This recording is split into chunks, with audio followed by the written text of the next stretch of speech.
All right, it looks like we might have a stream now. Okay. I think we might have a stream, guys. All right, welcome back to another installment of 200-400 Poker. No Limit Hold'em edition between Doug Polk and Daniel Negreanu. This is the 11th session today. Doug was down about 160K after the 8th session, but session 9 and 10, he kind of roared back a couple solid-sized wins. Now he's up about 140K. Session today just got started about 8 minutes ago. Thank you for bearing with us with those technical issues. We tried making a slight change to the overlay, and everything exploded. So we switched it back, and now it's working. So sorry about that, guys. Appreciate you waiting for us so patiently. Welcome back. Yes, my name is Mike Brady. I'm the VP of Upswing Poker. I'm here with Jeff Boski, tournament streamer and pro. Welcome back to the stream, Jeff. It's great to be back, Mike. This is a monumental moment in history. This day will live in infamy for DNegs. Why do you think that is? What's your official prediction for the day? 133,000.7 loss for DNegs.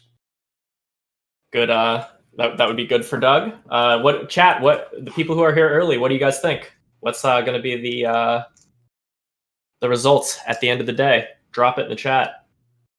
Predictions, over-unders, side bets. Let's see. We'll get some over-under polls going for sure. Nice.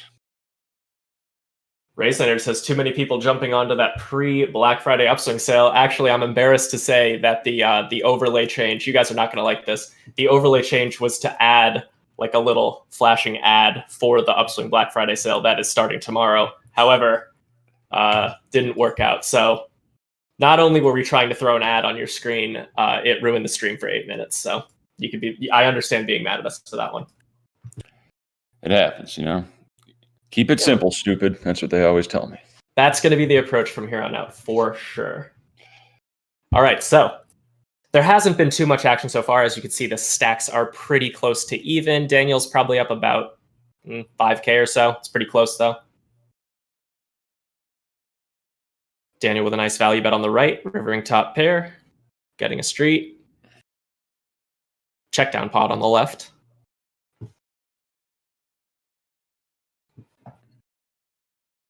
Oh, wait, you got DNegs 52K on the left or on the right? The stream has DNegs 52K on the right.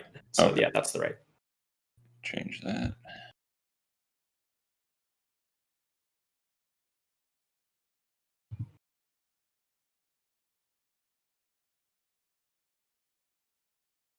All right. Let's talk a little bit about bet sizing, Mike. Something that's always perplexed me, and watching Doug years ago, it really taught me. He says, oh, it's a big bet, we have to call less. Oh, it's a small bet, we have to call more percentage of our range, of course. And then I kind of thought about that, and I was like, well, people can just always bet big if they want you to fold. And then my brain kind of got all tied up. Can you set me straight in this logic? So the question exactly is like, why can't the person who's betting big just always bet big? Yeah, just real ABC. Just like always. I'm going to bluff. I'm going to bet big, and Doug's going to fold more. Oh, well, I want a value bet. The basic answer to that question is just big bets just aren't appropriate in every situation. So, you might have a situation where by betting big, you just make your opponent's decision like extremely easy. Perhaps like they can basically only call with the nuts and fold everything else, and they'll still profit in that situation versus you. So that's like an extreme example. But yeah, just big, they're just not appropriate at every time. So sometimes you got to go for smaller bet sizes for one reason or another. As you know, there's a lot of possible reasons. Daniel with a check raise on the right, 9-7-2. Doug calls. We get the 5 on the turn.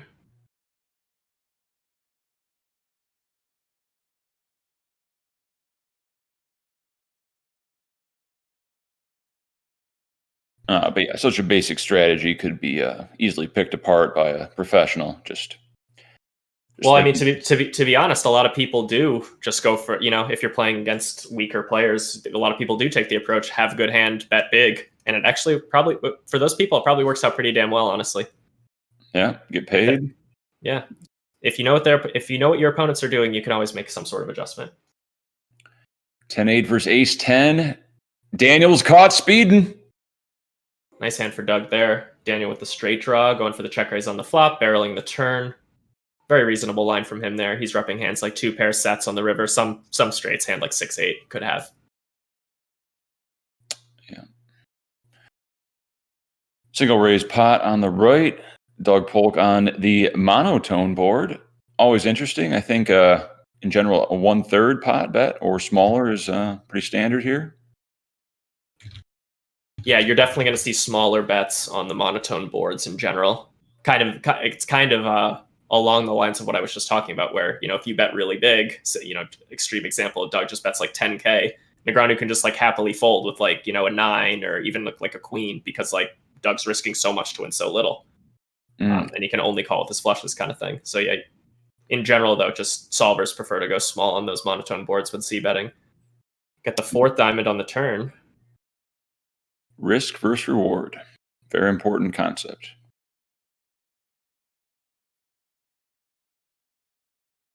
Occam's Razor 91 with the first question that I'm going to answer from the chat. Will Doug stop trolling D-Negs after the match? No. 0%. The trolling might be better natured, more good natured trolling, but do not hold your breath on Doug stopping trolling Negreanu completely. I mean, he hasn't stopped throughout the match even. Doug with a nice value bet on the left with the ace-3. Yeah, he has fired out a few spicy tweets. Yeah, it's always fun to wonder how much he's like kind of playing a game with Negreanu and how much he's like actually just tweeting, saying what's on his chest. D-Negs with 3-bet on the left. Mind games. Got to get in their head. Even if he played great and Doug, made some backhanded, comment towards how he played, he might start thinking, well, maybe I didn't play great. Yeah, very possible. I didn't know McGregor did that. I'm not really familiar with the boxing landscape. Or, yeah. Oh, he's a big trash talker. UFC, Conor McGregor. Oh, did I say boxing? Yeah. Oh, he did box Floyd Mayweather once too.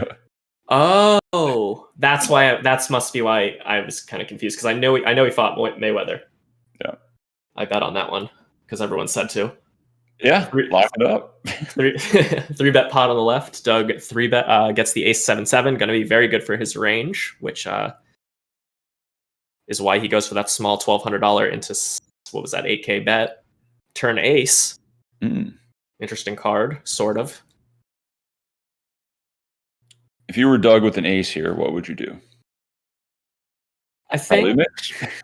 Yeah, well, you're definitely not always betting an ace. You're always checking. So it's what a great question is like, how would Doug decide what aces to bet and what aces to check on that turn? That's actually something we could save for him for the interview that we're going to have after this match. Oh. Speaking of guys, Doug will be joining us for a quick chat after this match. Talk about the hands we saw today and just the match in general. Well, I do look forward to that. Oh, there is the ace queen. He was going for the trap. He wanted to catch him speeding once again. D-Negs did not fall for it. D-Negs likely had some sort of hand with showdown value. King high, queen high, just elected to take that showdown value. Yeah. So we do see Doug checking the ace queen. So that's a little bit of a hint into how he'd play that spot. Yep, super small, and then check. You got the deck pretty locked up, so you're just praying he's got a 7 or a bluff. So not much value in betting. I like the line. Overbet from Doug on the right. I believe that's the first overbet of the match. He's got 2 pair. Negreanu looks him up. Gets that value. Do we have sound effects today?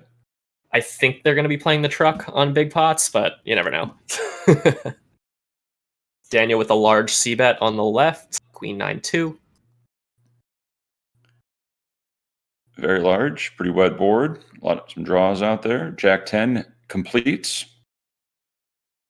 Very relevant hand. Both players are going to have Jack 10 at a decent frequency. Doug's going to have it a little bit more often because he's going to call with Jack 10 offsuit versus every 3-bet. Daniel might not always 3-bet it.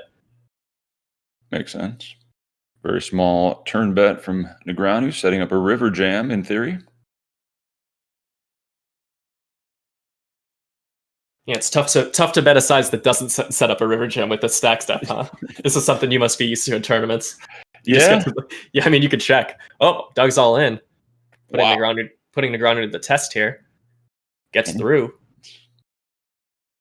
Yeah, it's a good point you bring up. In tournaments, as a general rule, you want to bet 1/3 of your stack size or your opponent's on the turn, and that will set up an easy like half pot a river jam. Oh, that's a good rule of thumb. I've never heard that one. Yeah, so if you got 30,000 chips, bet 10,000. That way you can bet fold, you can bet call, or you can set up that easy river jam implied. Yeah, that makes sense. But that has to do with Mike Postel on YouTube asked, "How come we can't see the hole cards? I'm not used to this." Great question, Mike. I'm going to answer that as if it wasn't an amazing joke, just for the people who are wondering themselves. There are no hole cards being shown in this challenge, just because the players don't want to give away that much information. Doug was down to do it, but Daniel seemed to be the one who vetoed it a little bit more. But Doug wasn't thrilled to give away so much information either. And the answer to that and many other FAQs about the challenge, as Doug puts in this big C bet on the 3-bet pot on the left. If you want to get answers to that and other frequently asked questions about the challenge, go to upswingpoker.com/grudge-FAQ. Has a bunch of quick answers for you guys. Save some time. Daniel calls the 75% pot C bet and 10 pairing on the turn. Might slow Doug down a bit. A lot more 10s in D-Neg's range, probably.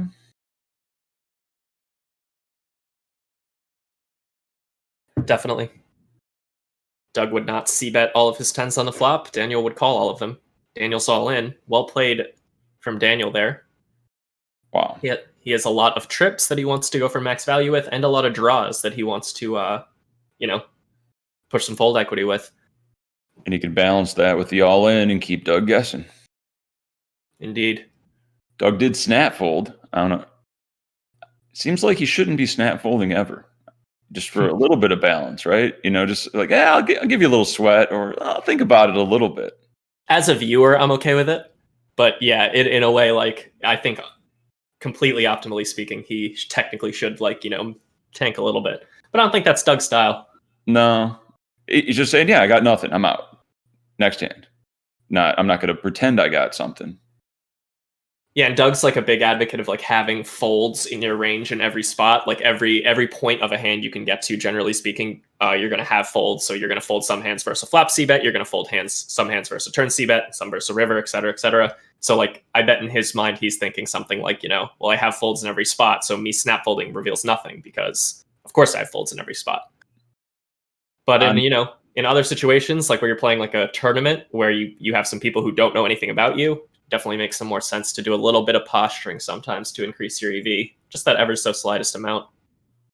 Yeah, I've noticed this with Euros too. I've played against a lot of Euros online and live, and when they snap fold, like when I'm going for that value bet or whatever, it's like a boss move saying, "Yeah, I'm never paying you. Just boom. I know exactly what to do. My hands in the muck. Next hand, nice try." So I can see that aspect too. Yeah, it's maybe a bit of ego almost, like, I know this guy has it. You just like snap fold. Yeah, not even going to give him a thought. I know you got it. Exactly. Overbet from D-Negs on that 9 turn. Interesting. Yeah, gets through. Yeah, in the first match, D-Negs never overbet, right? Session number 1. Are you talking about the live one? That one, and then the first online one. I think I remember Doug saying he never hit the overbet button. Yeah, I don't think he did. Doug winning a nice little pot on the right with top pair, queen kicker. Oh yeah, someone sent me a groveling message about being unbanned from the chat, so I'll do that for him real quick. I got you, Gemini 666 or whatever your name was, but you're on our watch list. Keep that in mind. You're on thin ice. That's right. That's a better way to put it. 2 strikes and you're out.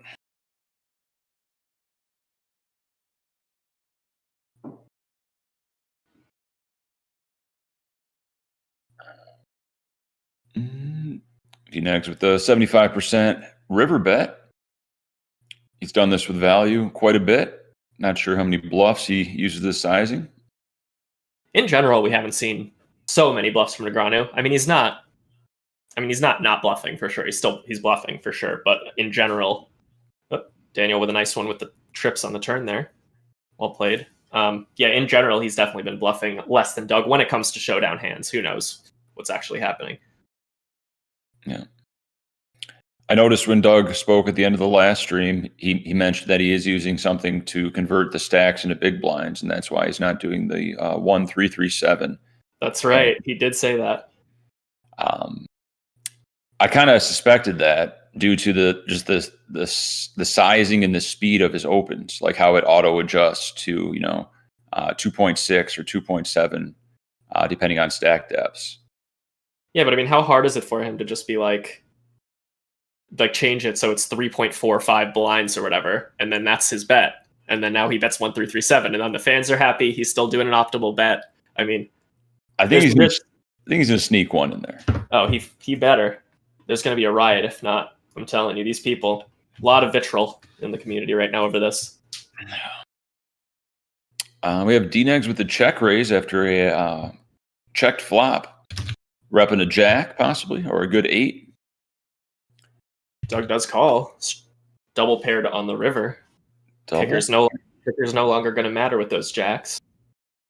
Oh, you just type in chat Unban. That's super easy. Twitch is way easier than I expected in like everything. Yeah. D-Negs with the 28% pot bet. As he puts in a 3-bet on the right. Now, I wonder if this is his standard bet size in this scenario. Like he has one bet size that it's going to be jacks, 8s, and misdraws. Wow, interesting. So Daniel's betting small here, and then Doug's raising. Repping a boat. Yeah, I'm wondering how thin Doug would do this for value. Like, could he ever raise with like an 8 here? I mean, my instinct would be to absolutely not raise an 8, but I don't know. Maybe it could make sense. I think as a general rule versus the sizing, against a bigger sizing, he just call with an 8, but against a 30% sizing, he's going to raise an 8, try to get value. From ace highs, assuming he's bluffing with a misdraw. Yeah, for sure. Andreas on sorry to interrupt. Andreas on YouTube asks, are Jeff and Mike only reading the Twitch chat? We are reading the YouTube chat, but it's a little bit faster, and in general, sorry to say, lower quality. So we do tend to check Twitch more, but I'm checking the as I'm saying this, he types the same question 4 times, just proving the point of YouTube being lower quality. But we will check it, and I'll try to interact with you guys as much as I can. But if you really want to get something seen, Twitch is probably better. 2 3-bet pots here, both with Doug as the 3-better. Wow. Small C bet, high cards, good for his 3-betting range. And I expect Doug to continue on the left. Takes it down on the right. Yeah, him using that larger size on the right, as you'd expect to see if he's betting one of those middling boards. Though he could have a small size there as well. Could use 2 sizes on that one. Doug with the geometric sizing, setting up that river jam. He's repping ace king. I'm putting Doug on ace king. Putting him on a hand. One hand. That's a good. I'll give you 3-1. He doesn't have ace king just for the lulz, but it has to show down, obviously. Booked. $10 right. Versus 30. All right, you got it. Ace king, any suits. Hold for me, guys. He needs to have king jack of diamonds. That would be the hand we'd like to see from Doug here. No, could have some straights. Could have a hand like queen 10, goes for the check here. He is all in. Rips it. What do you rip ace king? Is that too thin? It's a great question. I think it is probably. I could see it being a mix. I mean, you certainly get called by worse. Like Daniel should never be folding in like king 10, king 9. Even like queen 10 should maybe tank. So. Well, takes it down. Good hand, Doug. I guess we'll never know. Unless you want to ask him, try to claim your $10. No, that's okay. We need to see the actual proof. Proofs in the pudding. Like I don't want to just hear. I trust him. Yeah, true. I mean, he wouldn't lie, but I also, yeah. I would just rather put it aside. Four bet from Daniel on the right. I believe this is the first 4-bet pot of the session. We get the 9-6-5 rainbow. Doug checks, as he will with his entire range. Did you mention the Black Friday sale yet? You know, I think I might have mentioned it before the stream died the first time. But as Daniel puts in this 5th pot c-bet in the 4-bet pot on the right, we have a Black Friday sale starting tomorrow on Upswing Poker. Daniel c-bet gets through. Every course on Upswing Poker, Nick Petrangelo's tournament courses, the Upswing Lab, Canu's cash game course, Kane Callis's great great short deck course, Jake Lama's amazing mixed game course, all those courses 25% off. And actually, I have a special early bird coupon code for you guys. If you just can't wait to get in one of those sweet courses, start working on your game, go over to Upswing Poker right now and use the code earlybird25. That's going to get you 25% off now, so you don't have to wait till tomorrow. What about the giveaway? Isn't there a giveaway? No giveaway right now. Come on. Little hoodie? Next week, probably. Oh yeah, we could maybe do some impromptu hoodie giveaways. Yeah, why not? T-shirt, keychain? What do you got? Let's get that merch out. Does the chat want t-shirts, hoodies, and hats? We got those. We even got one of those like little ball hats that like Stan wears in South Park. Oh, the Upswing logo on it. It's pretty cool. I have one. I don't wear it though. I feel a little weird with a puffball on, to be honest. It's getting cold. It is. That's true. Doug with the 80% pot size bet on the left here gets through. That was a spot where Daniel c-bet the flop for 3/4 pot, his larger c-bet size, and then Doug bet the river after Daniel checked back the turn. I got to get me one of those I'm here for the tournament shirts. That would be fitting for me. Yeah, those are fantastic. It's such a silly inside joke, but it is good. Francisco Sanchez says, what do we have to do? Like, assuming he's talking about for the giveaway. That's amazing. You might have to hit a retweet button. You might have to comment. You might have to guess. You might do like a random number generator guess of something. Yeah, I'd have to think about what the easiest way is. But don't worry. I see YouTube concerned they won't get anything. We'll definitely make sure both groups are taken care of. Daniel, check raising on the left here.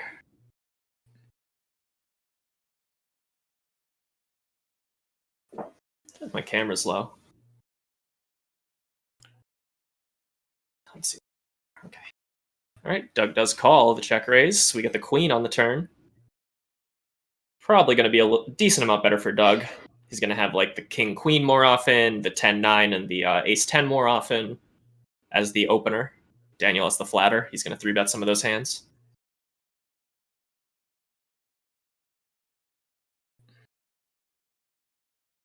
%75 sizing. Pretty normal for most turn situations, at least in tournaments. 17K pot now that Daniel called. Interesting spot here. Daniel will check range here, right? King 6, 2 pair is good. Yeah, that makes sense. Yeah.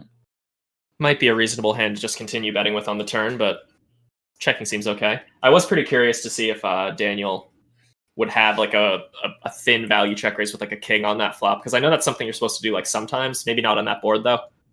So it'd be interesting to see if he did have a, show up with a hand like king 10 there. Like that is something that, could see perhaps. Be interested to see if he's only check raising 2 pairs and bluffs, or if he does have some of those like thin ones.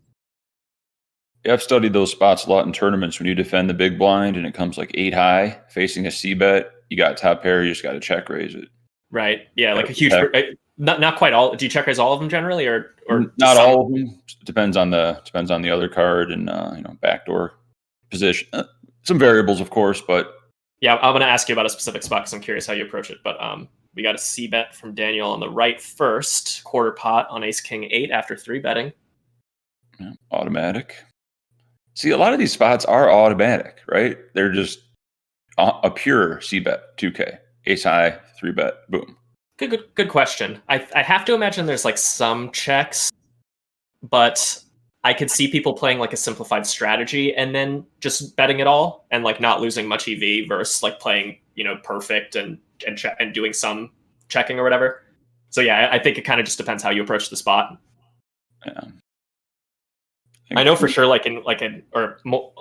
think more so like an ace king board would be one where it's really like, okay, yeah, just bet like tiny with the whole range. Doug's gonna win that one with an 8. Oh, one bet one in post flop. Daniel gave up. Did not barrel. I think it's a pretty reasonable give up because it's like such a dynamic board with 2 flush draws. Like he's gonna have a lot of hands that have more equity than that, and Doug's gonna have a lot of hands that like call just because I have like a flush draw, and then what's he gonna do with queen jack on the river? So it's kind of, I think that would make sense, but could be decent to barrel too. He does block Doug from having like ace queen, ace jack. Makes sense.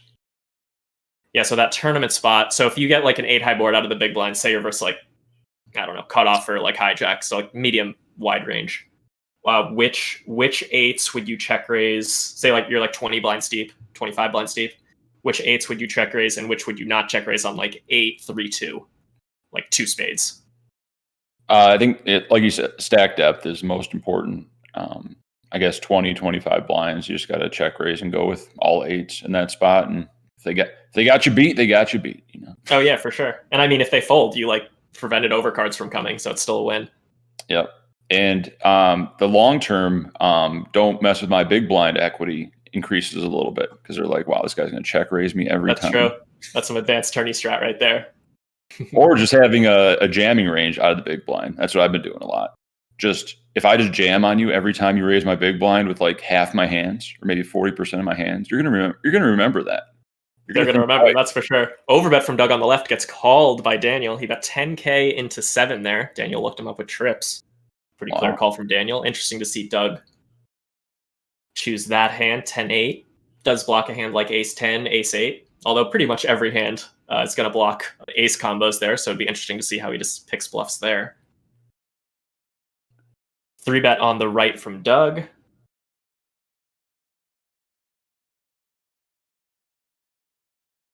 Now this flop is going to favor D-negs a bit, those low middling flops. Doug's going to be more high card and ace-x heavy. Yeah, especially when Doug checks. It's good for Negreanu. But Negreanu does check back. But in theory, Doug should even be checking some overpairs here on this 9 high board. Definitely, yeah. I mean, he can't always check and give up, right? Obviously. Yeah. He goes for the delay c-bet, and a 3-bet pot there, it gets through.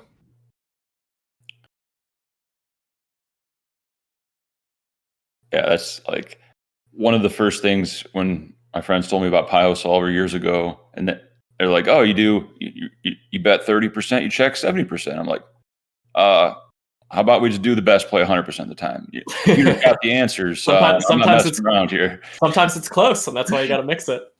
Doug with a nice ace high hero call on the left, though it's not too impressive heads up. You'd expect him to call a hand that good.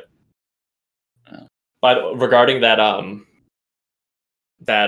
rate, like check raising top pairs, like, you know, on an 8 high board or whatever, in tournaments, like there's a pretty good nugget from one of Nick Petrangelo's tournament courses. I mean, he mentions it in both, but winning poker tournaments particularly, he talks about the way he often does it there is he'll check raise. So say it's like that 8-3-2 board and he defended out of the big blind and they're like 20, 25, 30 blinds deep, something like that. And he faces a c-bet. He check raises more. I mean, he kind of mixes with everything, I believe, but he check raises more with like an 8-7. So you don't have any overcards. So it's like 8-3-2, you have 8-7. And he won't check raise as much or at all with King 8, for example, because King 8 is at least protected from one overcard of King. Correct. So those hands will like call more than like an 8-7, which like needs to protect a little bit more. So it check raises, which is pretty interesting because you'd think, like intuitively, you'd think you check raise the better hand, but it kind of doesn't matter when you're facing like an MP range or middle position range because they don't have like a middling 8 that often. So yeah, it's a pretty interesting spot. I was thinking about the same exact topic yesterday. I was talking to my buddy about this, how like Jack 9 on a Jack high flop versus Ace Jack on a Jack high flop. You should check raise the Jack 9 more because you don't have to worry about an ace coming out. Right, and they're gonna barrel an ace a bunch, or hit an ace with Ace King, and then you stack them. So you want an ace to come when you have Ace Jack like so badly. Yeah, just little things. 3-bet on the right. Doug checks, and Negreanu goes with the 75%er.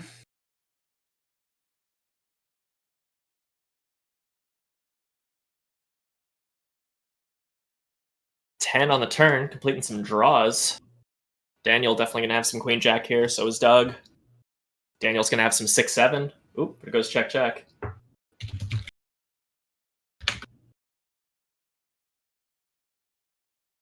It's weird. If two opponents are completely balanced, our commentary kind of just goes to, yeah, you could have this, you could have that. Oh, yeah, good. He's going to have this 32% of the time. Oh, who knows what he rolled this time?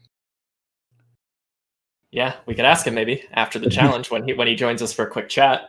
For those of you who don't know, Doug will be joining us to talk about the challenge. Doug's river bet gets through. He bet about third pot there. Nice price on that bet. Nice hand, Doug. Can't think of too many bluffs in his range there. Looks like some thin value of sorts. Yeah, could be a hand like 2 overs that like check called, and then now it's like the bottom of his range, so he bets maybe like ace jack or something. Just speculating though. Sometimes it's just like so hard to figure out what people could be bluffing with in certain heads up spots. Could see king queen there, maybe with one heart. Right. Yeah, that's exactly the hand that was in my mind. But yeah, definitely looking forward to Doug Polk joining the stream. The only downer is I heard we might have overtime today, and I got other commitments at 5:45. So I'm here till 5. I'm here for just over 3 hours. Hopefully, I get to talk to Doug. If not, hope you guys enjoy. Well, hopefully, in that case, hopefully Doug wins a lot. Daniel's 4-bet gets through on the left. Hopefully, Doug wins a lot quickly, because then Daniel will likely quit at the 2-hour mark, and then we'll get the interview early. So, Perfect. Yeah, I guess that's what you're rooting for. Definitely rooting for the slaughter. Oscar on YouTube wants to know, which tournaments do you like more, Jeff? Ones with a lot of players, so large field tournaments versus small field tournaments is basically his question. What do you prefer? Great question. I should just draw a graph to make it easier, but basically, the more players, the lower the buy-in, the better. The higher the buy-in, the less players, the worse. So $10 buy-in, 1,000 people, awesome. $100 buy-in, 100 people, not so great. Yeah, that's going to be a tough one. I tend to prefer those just because they're faster, and I don't really like to play like more than like 4-hour sessions these days. But like if I was like trying to maximize EV, like it's all about large field ones for sure. Yeah. More satellite winners, more re-entries, more people tilted, just bigger prize pool, just a better Much better. Juicier. Higher variance, much higher variance. Bigger field, higher variance. Remember that. You might win 100 buy-ins, but you could just go on 100 buy-in downswing. You're used to stuff like that, though. You've been a tournament player for years. Daniel 3-betting on the left, C-betting 2K into 8. Check on the turn. 7 on the river. 12 G's in the middle. Who's going to get it? It's like Negreanu's waving the white flag.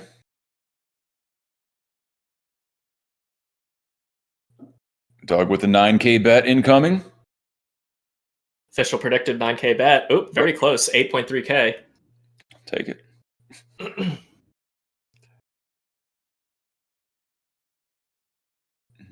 Takes it down. Back that truck up. Has anybody made Binks truck yet? Ooh, that's a good one. You know, does Photoshop that? Where's Thomas at? Binks truck, not Brinks.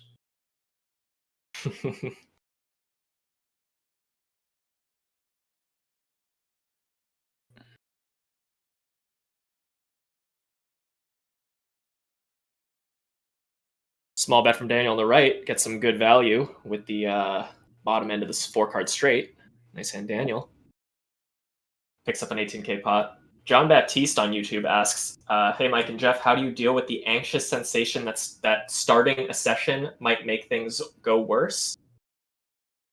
I think I kind of know what you're talking about. The reason I wanted to answer your question is because I had a good mental exercise that I did regarding losing sessions, but we have a 15K pot on the left, so I'm not going to talk about that right now. I'll wait a minute. See what happens on this turn. Doug goes for the double barrel. No flush draws present. That's rare. Maybe that's why I went smaller. Does call king on the river. Doug's got 1.8 pots left. See if he decides to stick it in or bet smaller or check. But I don't know. I'm feeling a bet here. Would he turn pocket threes into a bluff? He is all in, all the chips. Puts Daniel pretty tough spot with a lot of his hands. I mean, Jack X, really tough spot here. He's definitely gonna have to call with some jacks. Yeah. My dog's crying for Negreanu's spot here. So it's so brutal. He does fold. Doug gets another nice overbet through. Nice hand, Doug. Okay, so yeah, regarding that mental exercise for like being anxious about sessions or just being anxious about like poker in general, or like, being sad after sessions, whatever. I always, before playing, imagine losing like 3 buy-ins, 2 to 3 buy-ins, like very quickly, like say it's cash. And if the thought of that happening in that session like makes me like anxious and annoyed and really frustrated, then I just don't play. Now, keep in mind, that's as a recreational player that you can take that approach. If you're a professional, you kind of just have to suck it up and figure out a good schedule that works for you. But if you are playing recreationally and like poker's not your job, which I suspect it isn't, I would recommend like doing a mental exercise like that, like envisioning the worst case scenario before you start a session. And if you're okay with it happening, and the chance that it's going to happen, then play, like it's fine. But if not, then just maybe take a few days off until that is the case. Yeah, you never want to feel fear when you sit down to play. That's just not going to work out well. Indeed, poker can be a real happiness trap too, and you don't want to fall into that trap of not being able to be happy whenever you're playing poker, because you're either you've been losing and you're thinking about you've been losing, Doug with a nice value bet on the right, or you've been winning and you're like obsessed with winning, or you just want to get back to it. It's almost like a relieving feeling to win. So it's not healthy. It's much better to have a better relationship with the game. Doug with the overbet on the left. King 10-7 deuce board. Backdoor straight flush comes in. Negreanu not too capped here, especially with that big turn bet. He does like chasing flushes historically. What's the worst hand Doug would value bet here? King X, I imagine. Yeah, just King X probably, yeah. Maybe he checks some King X, but... Boom! 20 G's. Doug is in an overbetting mood today, everyone. Wow! Daniel does call. Doug has the 8-high flush to win a nice little pot there. More than a nice little pot, 54K. Quick call by D-Negs. Yeah, quick indeed. It looked like he had a hand at least as good as 2 pair, maybe top pair with an amazing blocker, but maybe even stronger. Like that play with Doug, overbet the 8-high flush draw.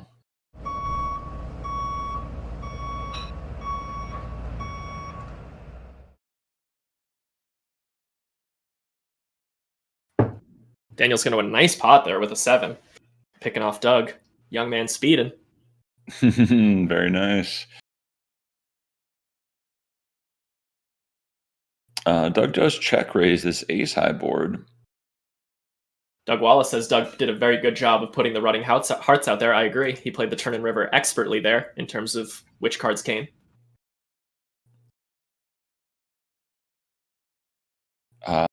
Almost expect an overbet from Doug. Oh, wait, you checked. Never mind. Well, you could be right, because if it's an overbet spot, that means you should be checking a lot too, right? So True. Maybe you are. Double flush draw, a couple straight draws. Daniel goes for the double barrel. Snap check. Actually, was it a small check raise from Doug on the flop? Or was it? I think it was. No, a small check raise. I think it was like 400 to 1,300. No, or was it big C bet? Yeah, check raise. That's right. On the ace. Okay, and then Doug check call turn. This is an interesting one. King 9. Did he check raise? Did he check raise that? Yeah. Wow, interesting. Maybe because he had the going back on the backdoor diamond. Yeah, I mean, it's interesting. Like I'm just speculating, but with the 9 of diamonds on ace 3-9, 2 diamonds, you block a lot of Daniel's calling range versus your check raise, because like you have the 9 of diamonds, like one of the most relevant cards. It's like the most relevant card, really. So maybe that's why he check raises that hand at some frequency. Just speculating though. That's an interesting one. Doug's 3-bet on the left gets called.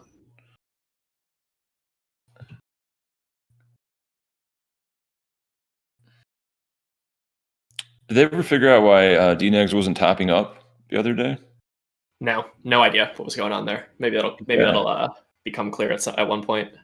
I thought he had that auto reload on, so it shouldn't even be an option. Right, yeah, that was really odd. Huh. D-Negs sitting out for a bathroom break, I would assume. I also need a bathroom break, so we'll be Perfect right timing. back. Daniel hitting that 9 on the river on the right to outkick Doug's 2-pair. Counterfeit and outkick. You don't see that happening too often. So while we're waiting for a moment, question for you guys being chat, of course. Who else? What has been the best played hand by either player in this match? You can just shorthand what the hand was. You could even just put, like, for example, AA on 8858 or whatever.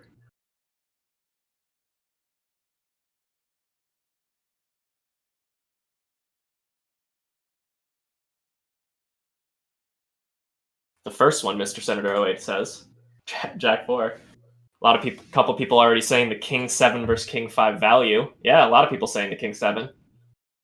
That was a very, very memorable one. For those who didn't see it, it basically went Doug opens button. I'm actually going to bring it up because we published an article with the top 10 biggest pots on Upswing Poker so far. This was last week, though, so it's kind of outdated. But that one does have... That pot is included. Let's find it. Okay.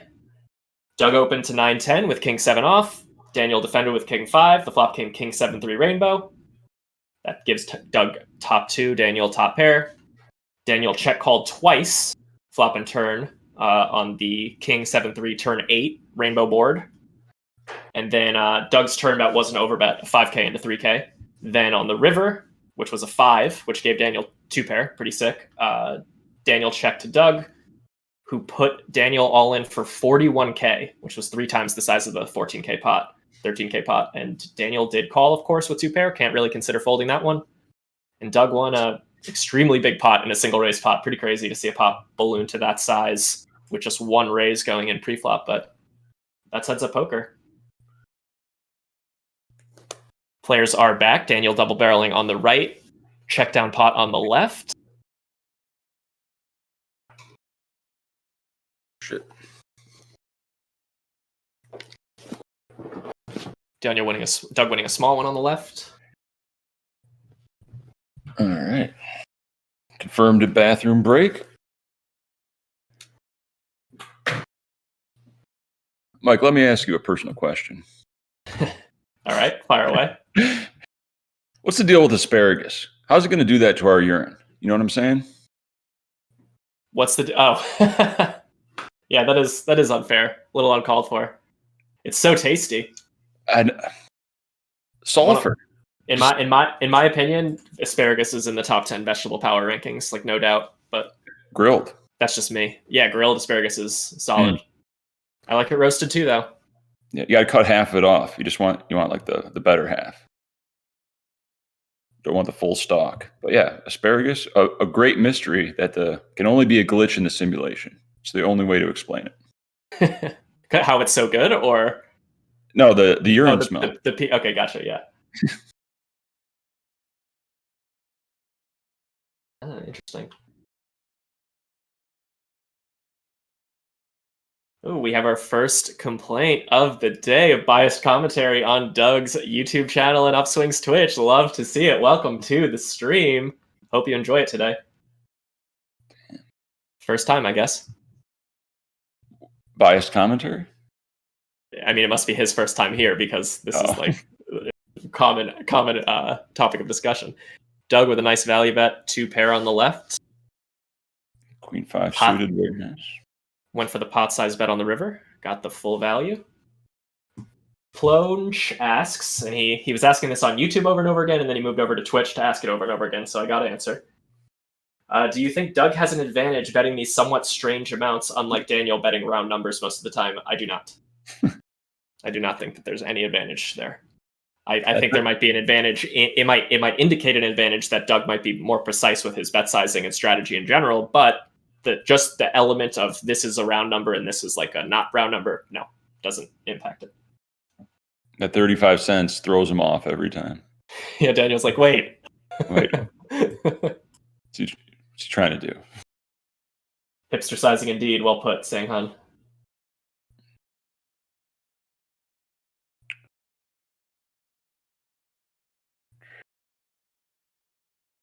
Great job by the mods on YouTube. Yeah, shout out to Skills That Kills, Bryce. Great guy. Great tournament player, though he doesn't do that anymore. Too cool. Too much pain. Sure, that was part of it.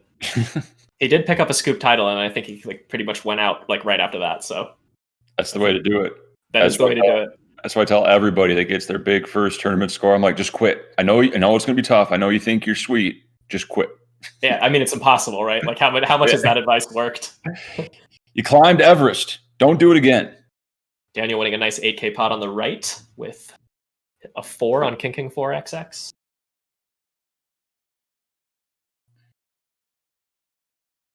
I used to call it chasing the dragon, even though I'm not a proponent of that exact usage of the term, but you know what I'm talking about.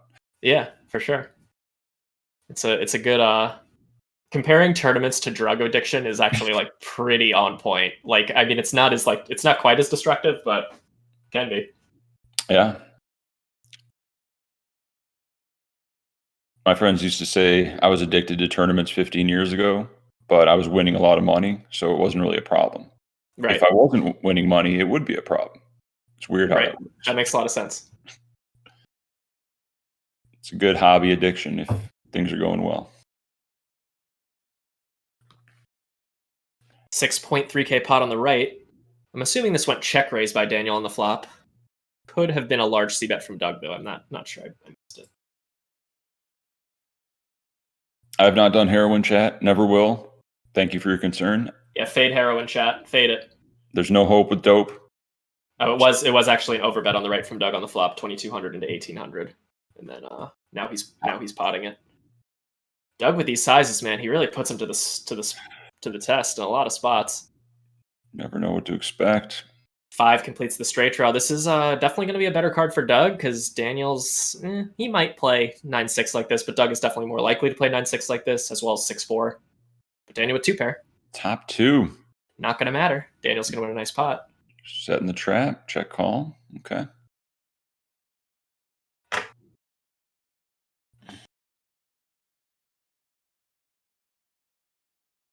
Yeah, it's so interesting with chat. Like, you have, when Daniel's winning, like, and doing well, we have all the people saying that, Daniel's like the best and Doug's stupid and blah, blah, blah. Those people feel emboldened and they're chatting. And then now Doug is winning and, doing well. And people are like, oh, Daniel's so stupid. Why did he do this? Blah, blah, blah. It's just so weird to see. Makes me think that this is basically happening in every other area of life. Like on Twitter, for example. Yeah, humans are results oriented. It's tough not to be, but I think it's less that they're being results oriented and more that like the people who feel the way they do, like feel emboldened to chat when their thing is happening, and then they don't chat as much when this is just my theory. I've been thinking about chat a lot. I really have been thinking about you guys a lot. Yeah, it's like live when you got chirping chips. You win a couple pots, you're like, oh, yay, how's it going, John? It's exactly like that. Yeah, for sure. But you lose 3 pots, you're not saying much. You're just steaming. A small check raise from Doug on the right. Queen 4 flopped. He next defends.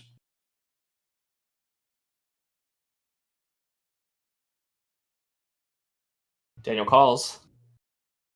Check raise on the right, just to be clear. Daniel double barrel and Doug double barrels. Another small turn bet.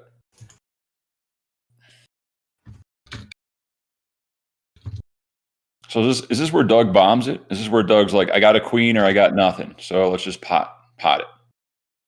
or gives up. Yep. Oh, he did turn a pair with his flush draw, but D-Negs holds on with 2 pair. Well played. Yep, no reason to bluff that one.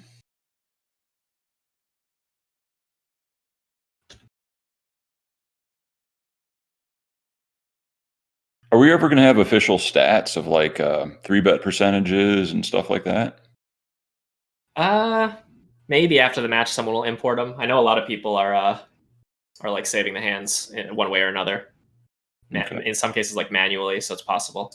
4-bet from Doug on the right got through there.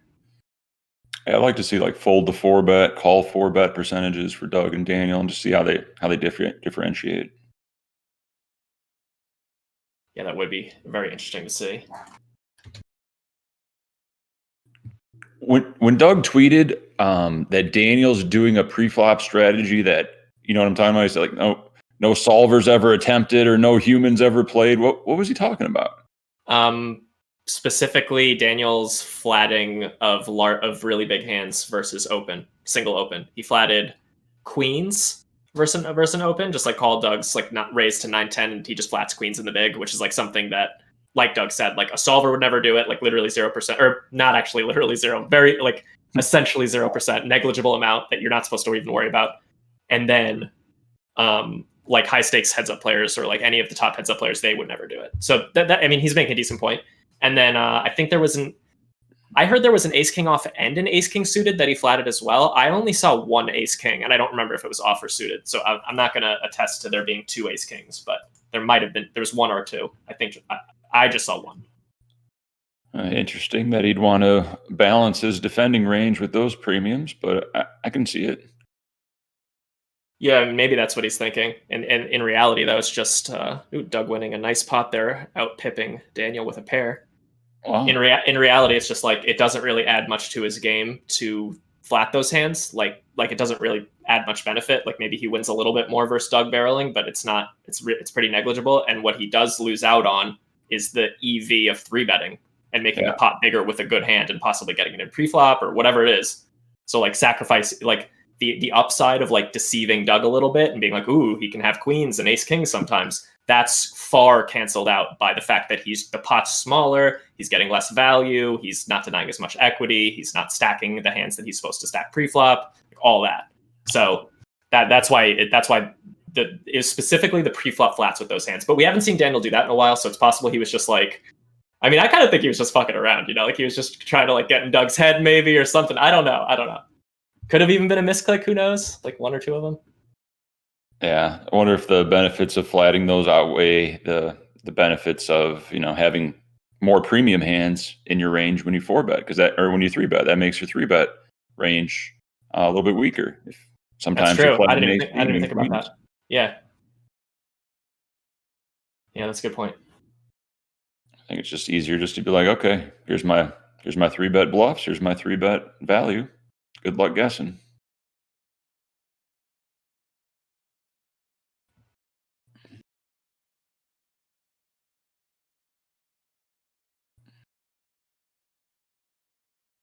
Daniel checks on the left, 4.4k pot, super dynamic board. I guess dynamic on the river. That's not. I don't know if that's really a term. Very coordinated board. There we go. That's a word that just means something. It's neat. It's neat looking. It is a neat looking board for sure. Like organized almost. This is a board that like someone new to poker sees it and they're like, ooh, Yeah. It's like when it comes like ace ace ace and like people are like, ooh. Like I even actually do that. Ace ace ace is pretty sweet. Someone might. Ooh, check raise from Daniel. Big check raise. About pot size. Doug's got to call 10k to win 20. Doug does fold. Down. Daniel picks up a nice pot there. I mean, would he do that with a naked jack? Does he need a flush or king jack?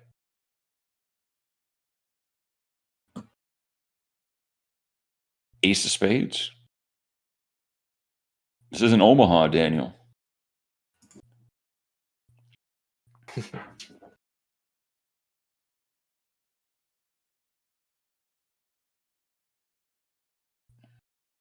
I asked the chat I asked the chat in Monday's session, and I'm going to ask again because I kind of missed the answers. Daniel with 2 big C bets, the right one gets through.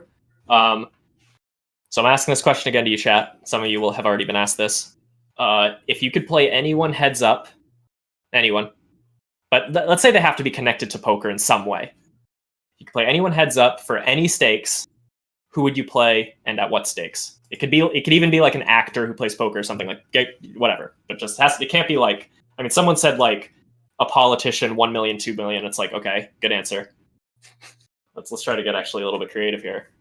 Double barrel from Daniel on the left on this ace turn.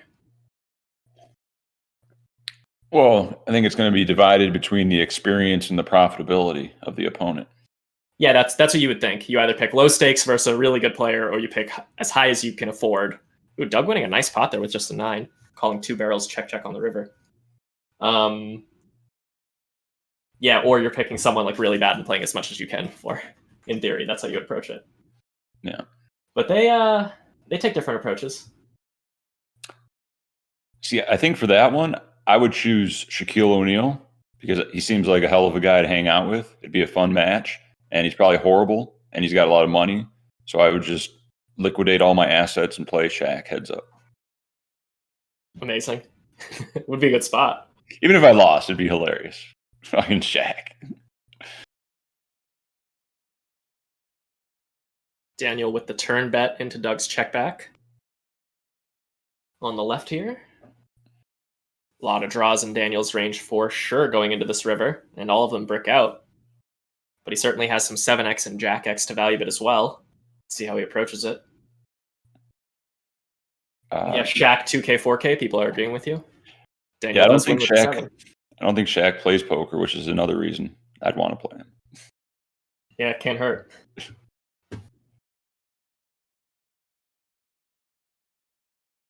Yeah, we got a Linus Love at 1-2. It's actually pretty good of you to make it 1-2. I would choose lower against Linus.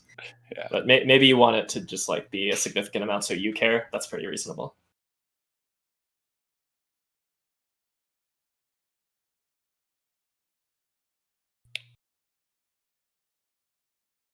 Someone said Perkins / Bilzerian, just like at the same time, or what? Like, oh, because they did that before. They kind of have, yeah, basically.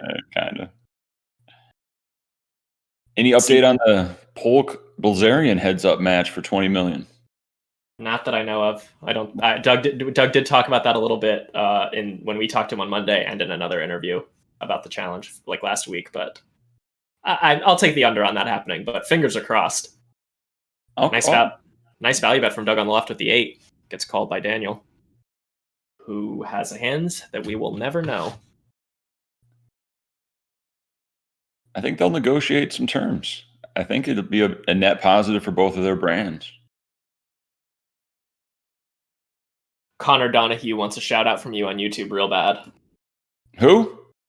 Connor Donahue. I don't know if you even know him. He just said, Jeff, shout me out. I'm a big fan. No, Connor Donahue, I do not do shout outs. Sorry, bro. 5-6 versus ace 4. Caught speeding. Missed straight draw for Daniel there. He goes for it. Very reasonable line from Daniel. He bet flop check turn, right? Missed it. Yeah, he must have based on pot size. Actually, I would probably just triple that hand, but he could know more than me about that spot for sure. Oh, he checked back flop actually with his gutter. That was what happened. So he delayed and double. Oh, that makes a lot of sense. Yeah, nice line from Daniel with that bluff.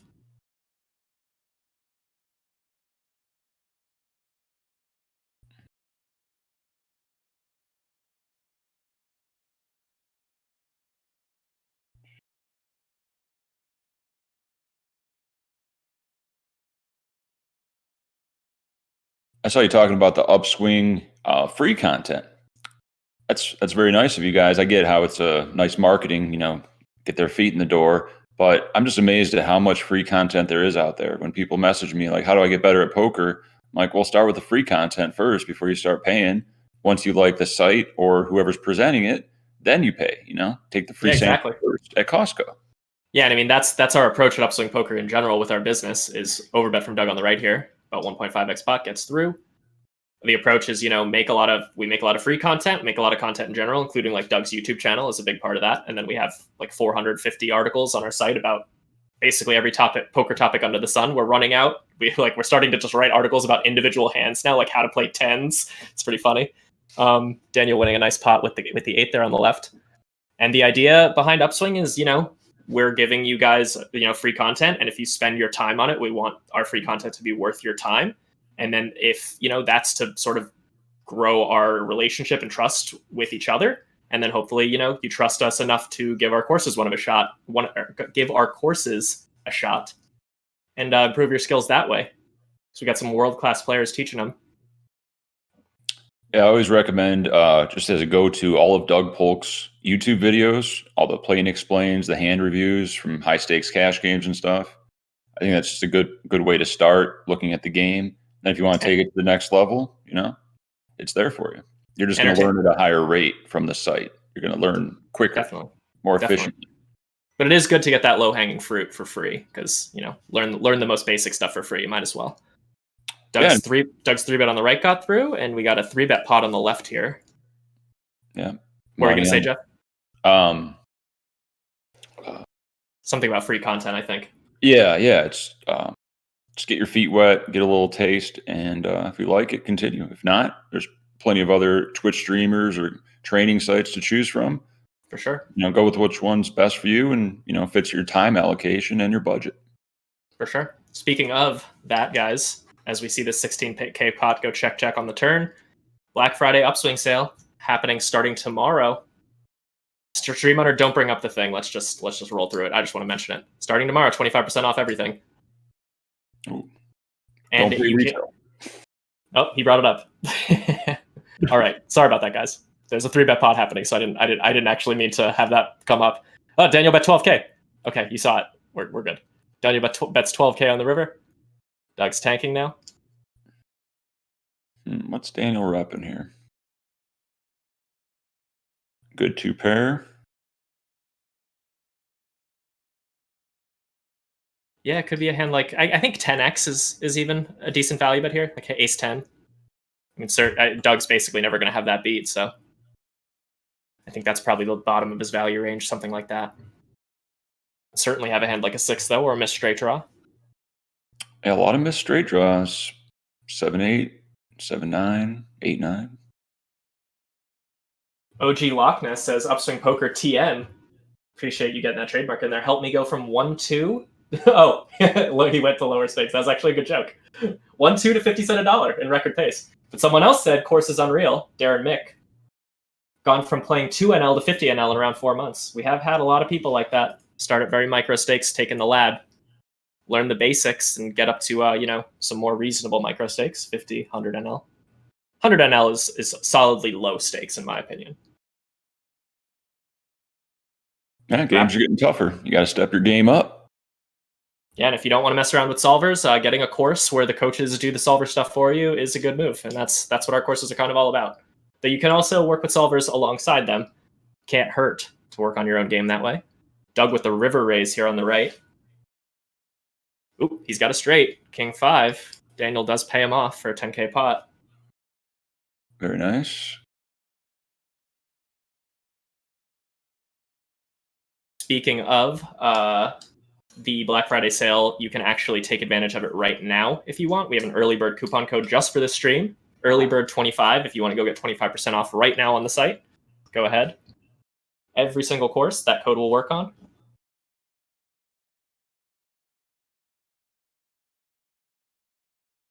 Yeah, now's the time to buy. Black Friday sales. Remember, retail is for suckers, people. Don't be a sucker in pretty much any aspect. You'd be surprised what things are negotiable. Or just ask for coupons, ask for discount codes. If you're at an online checkout and it says coupon code, promo code, and you don't got nothing to put in there, fucking hit the Google button and you'll get $10 off, 10% off something. Yeah, pretty likely. Both players with trips on the left there. Kicker's not playing though, so they're going to chop it up. Battle Anybody asked a great question. Can you say why we need a course when we can just watch good players play every spot and have endless free videos to study? Honest question. It's possible that you could. Okay, so here's the gist of it. when it comes to free videos, people tend to hold back. That's like a big part of it, especially the people you want to be listening to the most.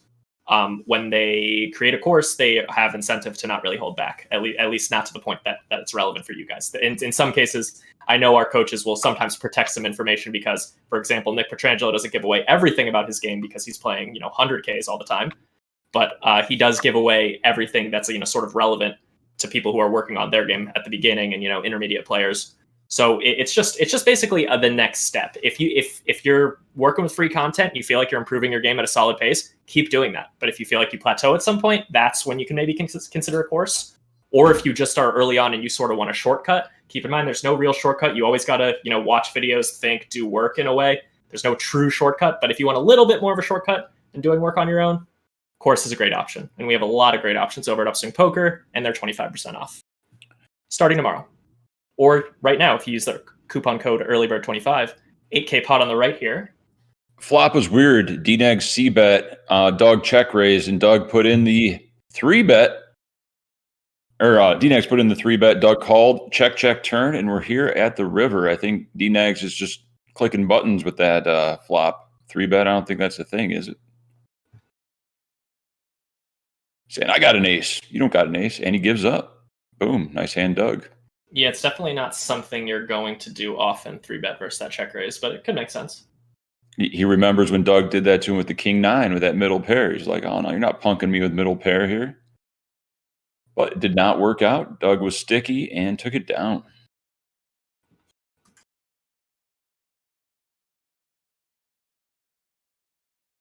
Shout out to Thomas O'Toole in the chat, one of my main mods. We should start a union for mods so they get some sort of wage or breakback or benefits. They do such good work. Yeah, I mean, if you're a mod and you want something from Upswing Poker, hit me up at mbradycf on Twitter because I will hook you up. We'll make sure you're taken care of in some way. We really appreciate mods for working on this channel with us. There you go. King-9 is middle pair with the diamond. Doug Wallace. Chop it up on the right, both with ace-8.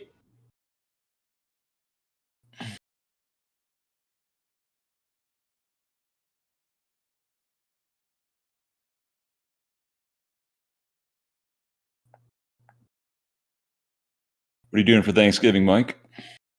Got a couple friends coming over. We're having a steak and a couple other, things, few sides. What about you? I'm going barbecue takeout route this time. They smoke the turkeys and have all the sides. And hell yeah, that sounds great. Yeah, it's like $100. Add on some brisket, plenty of food for leftovers. Nice and easy. Pick it up curbside. Who you spending with? Anyone? Girlfriend and maybe some friends later. Nice. Sounds good, man. 4-bet from Daniel on the left. 10.4K. 420. What? Oh shit.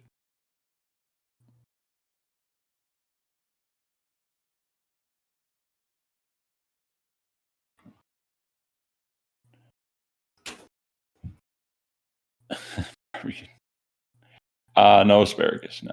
Cult Friction, stop asking what our favorite Brady Bunch episode is. I don't know. You've asked on both platforms like dozens of times already. We've only been streaming for an hour and 15 minutes. Is that just what you've been doing for an hour and 15 minutes? Just trying to extract this info from us? Do you have a favorite Brady Bunch episode, Jeff, by chance? The only one I even remember is when she got hit with the football and broke her nose. Right. I mean, it's like a meme. So sure, that's my favorite episode too. There you go. Are you happy? Is that the Marsha one? I think it is, yeah. Yeah, Jan's mad about all the guys wanting to bang Marsha. I get it.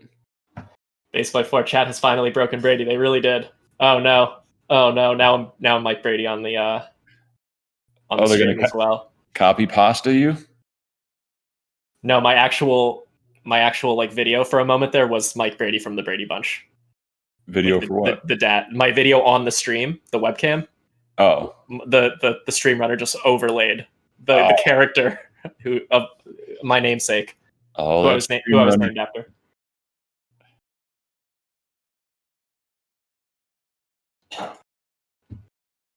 All right, enough about that. Yeah. Never talking about that again. Enough Brady Bunch references. Couple single raise pots here. No money's going in yet. I mean, everybody gets their name made fun of and referenced ad nauseum and growing up. Oh yeah, of course. Anything that could possibly be said. I don't think Mike Brady is a very easily made fun of name. I don't see what I think they're reaching a little bit. I'd expect more references to Tom Brady nowadays. I do get that a lot. Yeah. Am I related to him? Oh, nice. Good one. Small bet on the left from Doug on a check down pot. He's getting value with a jack. Nice value. Targeting at 4? And he's also hero calling with ace high on the right versus Daniel's 7-4. Both well played on the right there. Good to see Daniel take a stab at that spot. Yeah. Doug's playing pretty good today. I like to see it.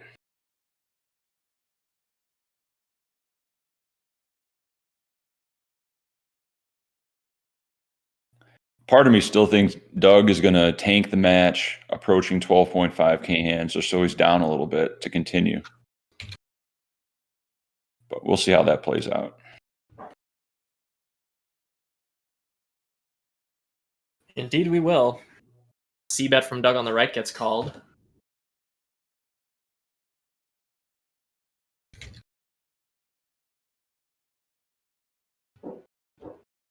It's kind of like if they were in a UFC match and Doug had the ground and pound and it was the last round and he could finish him, but he's like, no, I got another round in me. Let's keep it going. I'm not familiar with the fighting sports, so I'm going to just take your word for it on that one. It's like he could beat him, but he's like, no, more pain and torture. Toy with him a little bit. Ooh, toying with someone in a fighting sport is pretty cruel. You just get to beat him up more. Yeah. It's pretty funny. And kind of horrible. I don't think many do that strategy, but they take the win. Nice value bet from Doug on the right with 7s. Oh, very nice. Fife 1919 says Daniel has done fine. No reason he'll quit at 12.5K hands. IMO. I actually agree with that. I do not think he's going to. I do not think he's going to quit at 12,500 hands. I think he's hung in there enough, both in how the match feels and also like the actual results. As Daniel 4-bets on the right and it gets through. That I think it's going to feel close enough in Daniel's mind more than likely after this solid first 5K hands for him. That I don't think he's going to quit at 12.5K, barring just an insane massacre. That seems, like if Doug runs way above expectation, essentially, and wins way too many buy-ins in the next 7,000 hands or whatever we're at. 4-bet coming from the button. Doug Polk 1-3-3-3. Daniel's all in, and it's a fold.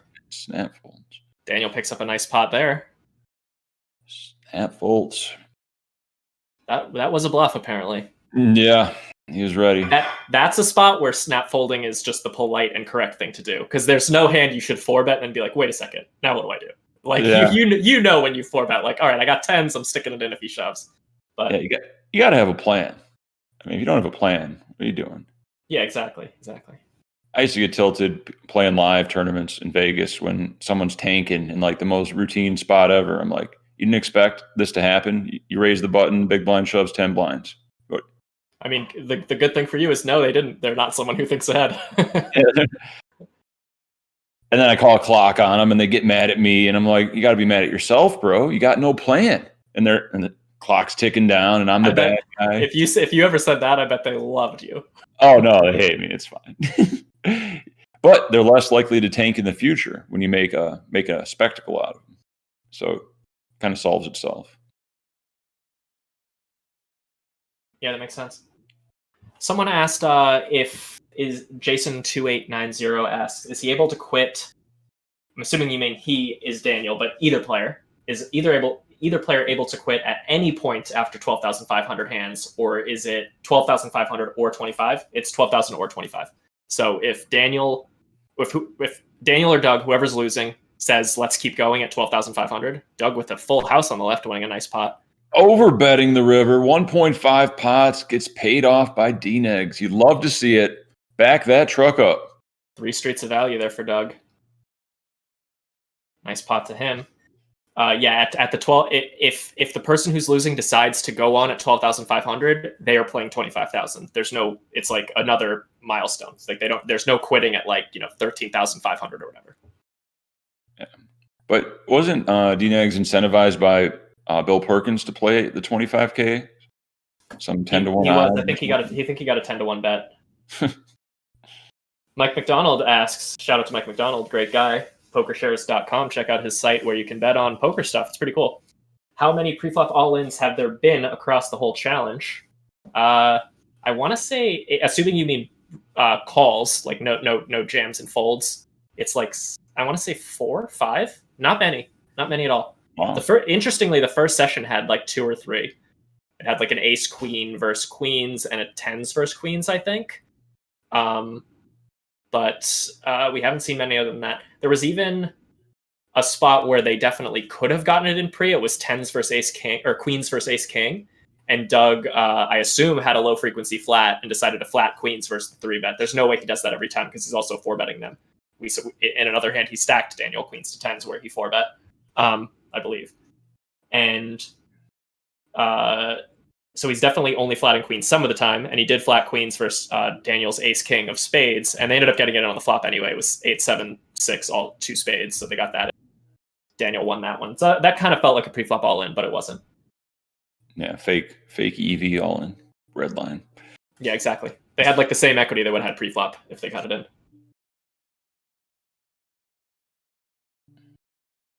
Jason, no, I think Daniel just like river to flush or something like that. I don't remember. 4-bet again from Doug. 4-bet. Same sizing. This is the same sizing he snap folded to. This time he gets a call. DNegs is going to have a lot of mid pairs here, a lot of suited broadways. MMC 1000 says, not once have they both shoved all in pre-flop. Fact.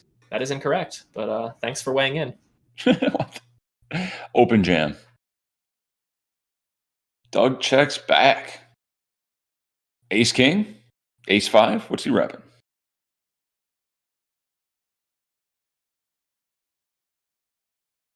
What is Doug repping? That's a good question. I mean, I think he's gonna check behind with some hands like really strong hands, like a pocket queens is an obvious example. Maybe even aces. Aces can definitely stand to let a turn roll off because like, what are you afraid of? Maybe a queen. Other than that, some give ups like an ace 5 maybe, but I think even that would bet. So it's actually a good question. I would be curious to see what he checks back there. Kind of the only hand I could think of is like queens, like the most obvious one. Yeah, and 4-bet pots. Maybe even ace queen. Doesn't have to protect against much. Just don't want a king popping off. 13K pot of brewing on the left. Queen 4, 4, 7. 2 clubs.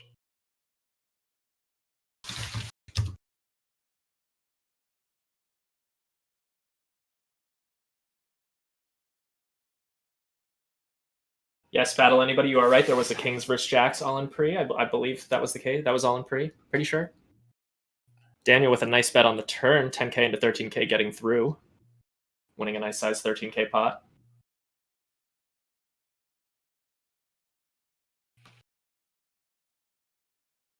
Daniel 3-bets on the right, gets the queen, queen 6. He goes for the check.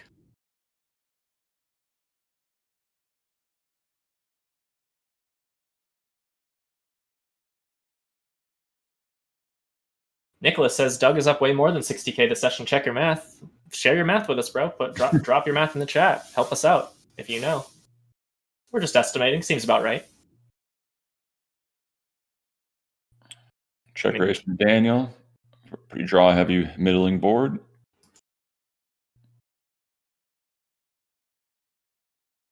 Doug continues. Slight overbet on the right by Doug. What is this sizing? 110%? Where does he get these buttons? Yeah, it is about 110%, isn't it? Yeah, I mean, it makes some sense. The pot will be about 38K on the river, and he'll have like 43 behind, or 46 behind. So it's like still an overbet, but like less of one. It's gotta just, again, speculating. Yeah, geometric sizing. It's something. And on the left, a 15K pot. DNegs check raise barreled, and will he unload the clip? Does he have value or a draw? Boom. Puts him an overbet. Bet.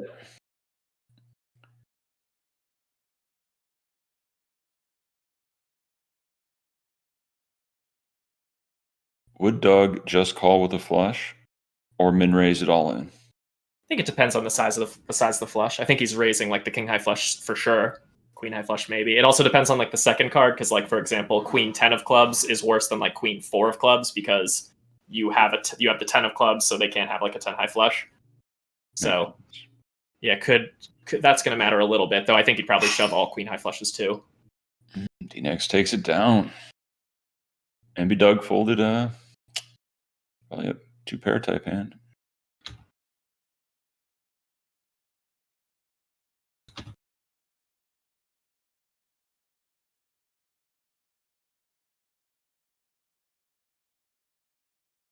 Oh, Patrick Harvey, our fantastic marketing coordinator over at Upswing Poker, just messaged me. He just looked at our sheet because we're tracking all the biggest pots throughout the challenge on a spreadsheet.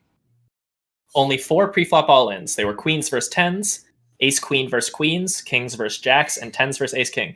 Do not ask me who had what and who won. I don't know. Daniel's setting up for a moment here. There we go. Yeah, I think you mentioned in the last stream that no one's really got out of line with their pre-flop all-ins. We haven't seen the ace-5 suited, the ace-4 suited. Yeah, we have not.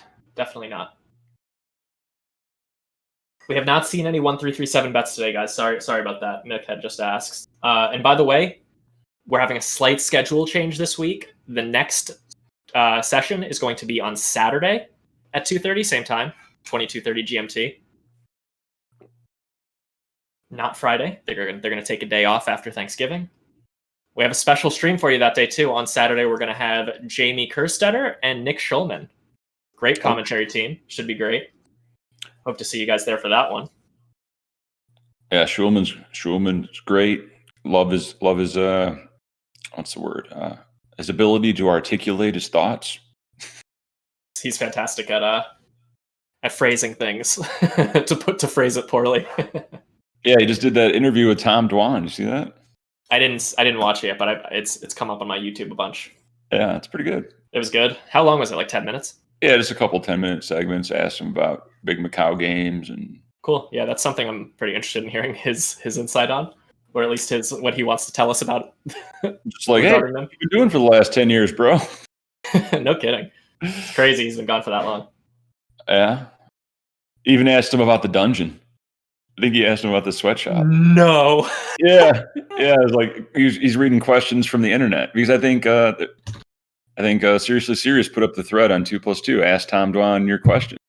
If you guys don't know about the Tom Dwan dungeon, it's one of the first big marketing things that Upswing did before Doug even had a YouTube channel.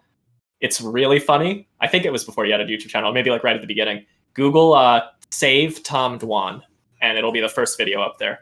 It's real obvious which one it is. Save Tom Dwan. And Thomas did that one, right? He did, yeah, of course. I mean, it's amazing. Mm-hmm. Nike boxes in a basement. So good. 3-bet from Daniel on the right gets called. He gets the 8-7-6. Not a board you really want to see as the out of position 3-better too often. He does check. Large C-bet on the left. Yeah, just Google Nick Schulman Tom Dwan on YouTube. I forget it's for a different channel. It's some random channel. I forget who's putting it on. I think like probably Paul Flaw. Yeah, no, it wasn't. Oh, it wasn't Paul Flaw? No. Well, he has his separate Paul Flaw poker channel as well. Yeah, I don't think it wasn't that. It was some other. It's got to be fine. I'll find it. It's not hard. I mean, search engines are really good these days. It's amazing. We don't even need libraries anymore. I know, it's actually kind of. I mean, it's kind of concerning, but that's neither here nor there. Check on the turn, ace.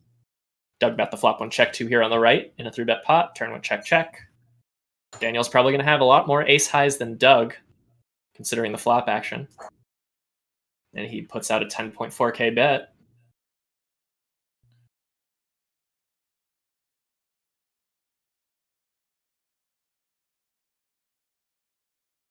So don't expect any raises from Doug here. Just fold or call. Yeah, barring some sort of trap on the turn with like 10-9, I do not see very many races there either. No.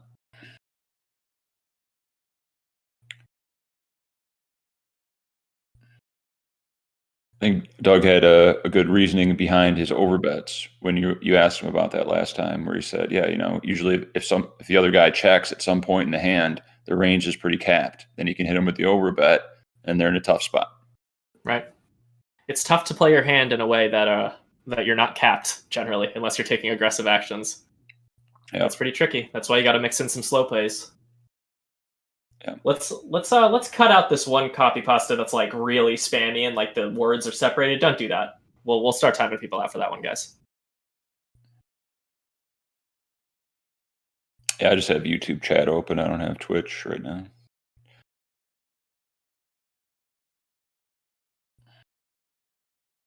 Oh, he's out. OG Loch Ness. Jeej. Enjoy the show. No more talking. Banned. JV Fricky dropped the ban hammer. Sometimes you just got to drop it. Daniel winning a little pot on the right with a 7.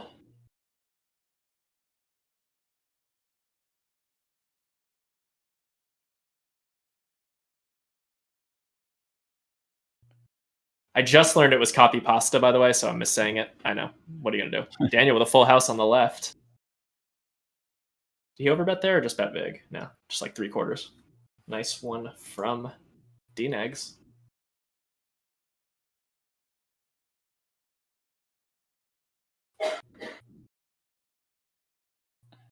All right, I got Twitch chat up now. Let's see the good, bad, and ugly. Just got to drop the obligatory ban hammer. Emote, one of my favorites. 3-bet from Daniel on the left. Daniel increasing his 3-bet size as the players get deeper. So we're seeing a slightly larger 3-bet from him here at about 160 blinds. And that's contrary to what Doug has done, which you explained in the past, which is pretty interesting, how he actually makes it smaller because of the positional disadvantage. Yeah, for sure. It is interesting to see the dichotomy. You have Daniel making it bigger out of position and Doug making it smaller out of position when they get deep. Yeah, that's varying approaches to the same game. Pretty interesting to see. Doug does go for the 4-bet, big 4-bet, about 12.8K. Daniel calls. We get the Jack 5-4 in this 25.6K pot. 2 pots behind here. Oh, Doug checks back.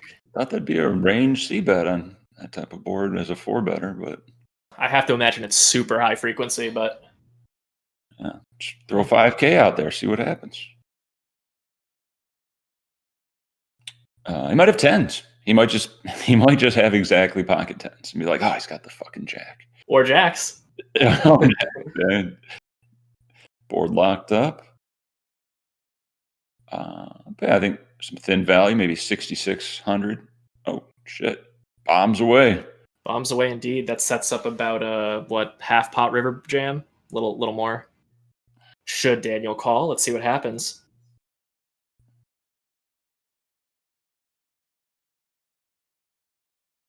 Does fold. Takes it down.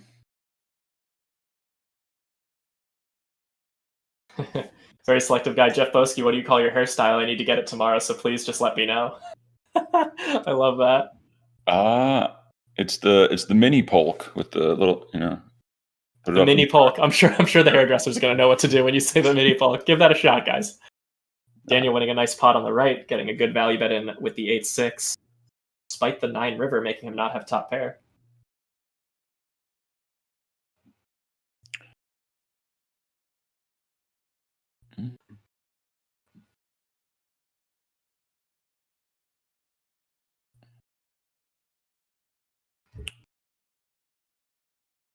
Keep in mind, guys, we do have Doug joining us for a quick chat after the session. Actually, it may not be quick because it was intended to be quick on Monday, and he ended up being here for like 35, 40 minutes just talking strategy and hands. It was pretty fun.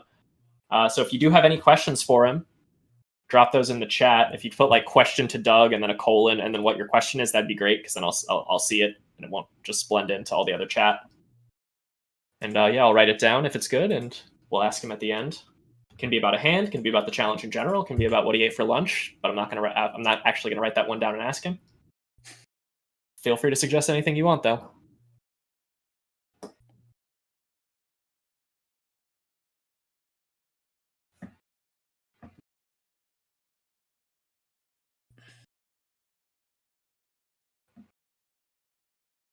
Last Damnation, can you ask him if he shouts fold while bluffing during this challenge? We did ask him that on Monday, and he said yes. He said he is in his studio where you've seen him record all those YouTube videos. He's in that studio alone. I mean, there's people in his house, but not in the studio. And he's apparently audibly saying fold when he's bluffing. So hopefully he's not saying it loud enough that Daniel could hear elsewhere in Vegas. But yeah, pretty funny to hear that he's getting that into it. Yes, exciting times. Pretty crazy that this even happened, but here we are. Yeah, it's pretty cool. JN Goku asks, do I read this correctly? Is Doug up 200K during this challenge? Yeah, approximately. He went into today up 144K, as you could see down there. And then he's up about 60 or so today. We're just estimating, though, so it's not going to be exactly that by any means. If you want the actual hard totals after the sessions, you can go to upswingpoker.com/HU for grudge. It's the link on the bottom middle of your screen below the results. We update that page once we get the real totals from WSOP.com. Usually takes a little bit of time after the sessions, but not more than like an hour or so.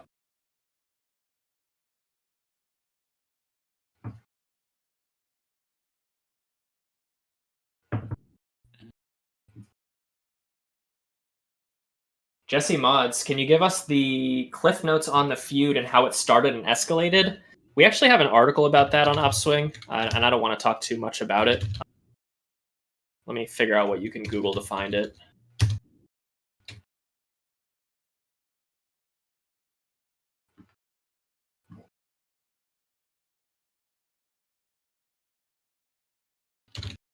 I'll actually just link it in the chat here in a minute. 3-bet pot on the right, King Jack 3.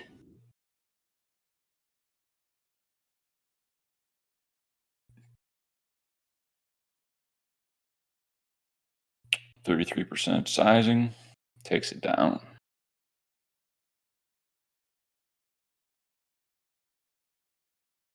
And it's strange. A lot of the same lines apply in tournaments because you're usually heads up with your opponent anyway. So it is effectively heads up, just different positions, different hand ranges. Much wider when it's real heads up, though. Yeah. Much wider. Oh, yeah.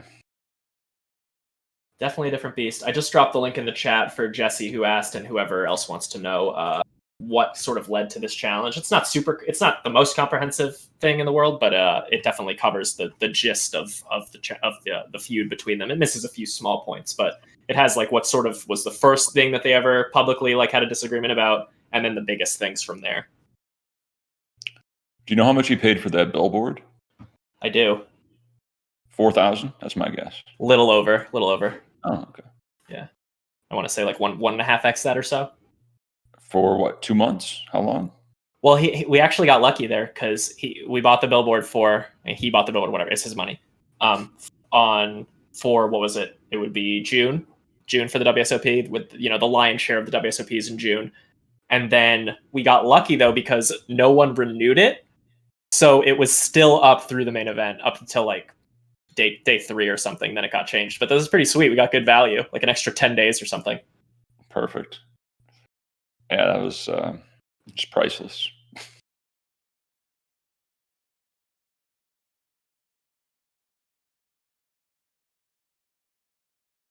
$4.6.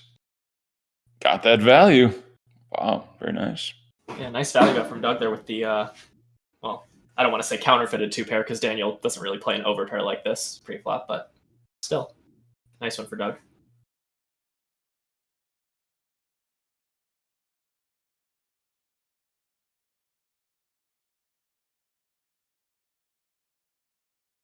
Yeah, was it Doug that said this is heads up? You can't just run and hide. You got to be in there.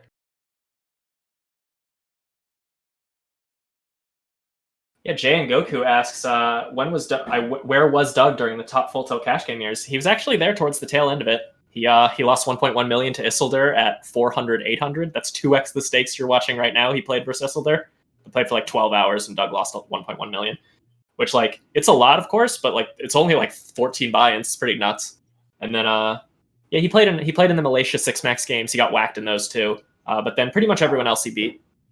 Doug with the nut straight on the left. Not the nuts, but the nut straight. Going for the check raise on the river. Daniel's not biting. Yeah, those games are crazy. Yeah, no kidding. 6-figure pots all day. Tiny Rick OG, did the 100K table get there over a bunch of small pots or a big one? Do you want to answer that, Jeff? What was the left one? How did we get that big? Wasn't there a big pot? No, nothing too crazy. Just continuous pounding. Yeah, it's went in general. It's went quite well for Doug today. There was like one. I feel like no one's even gotten stacked yet. Maybe there was a stacking that I'm forgetting. But there have been some big pots, like 50, 60K pots, but no, I don't think there's been like an all-in stacking yet. Feel free to correct me, chat, if you remember one that I'm forgetting.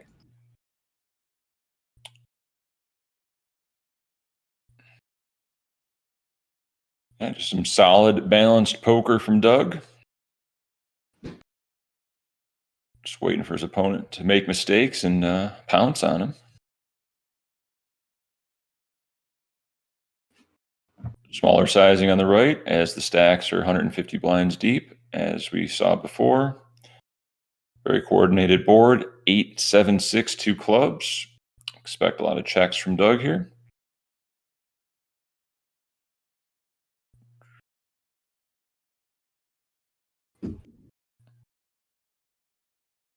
Or half pot bet.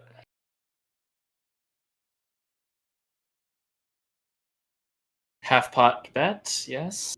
And we get the 4 turn. That's going to be a little better for Daniel for sure. I wonder if Doug 3-bets ace-5 suited 100%. I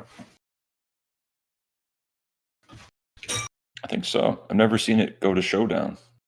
Say that again, sorry. I was looking at chat. I wonder if he 3-bets ace-5 suited 100%. That's a good question. I bet it's super high frequency. Yeah. Just throws that in as a pure 3-bet. Small, what is that, 20%, 22% bet from D-Negs. Could be a bit of a blocker bet to get to showdown. Or he could just be begging for action with a 5. He does not. 6-7 for 3 pair is good. Wow, interesting to see that win. Nice hand, Doug. Perhaps Daniel had a hand like a 6 that is betting the turn to protect or something. Maybe even ace high. Would be really interesting to see what he had there. Yeah, interesting turn bet. I think the 6 does make a lot of sense. Thinks he's good and just wants to deny some equity. Daniel with a nice pick off on the left there.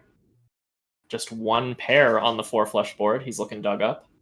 Those 4 flush boards and heads up are very, very interesting spots because the ranges are so wide and you've also capped your range. And most of the time, by the time you've gotten a river, you've capped your range with so many checks that you don't really have any strong hands. So the hands that you end up showing down and bluff catching with, they end up being like way weaker than you might intuitively think at first.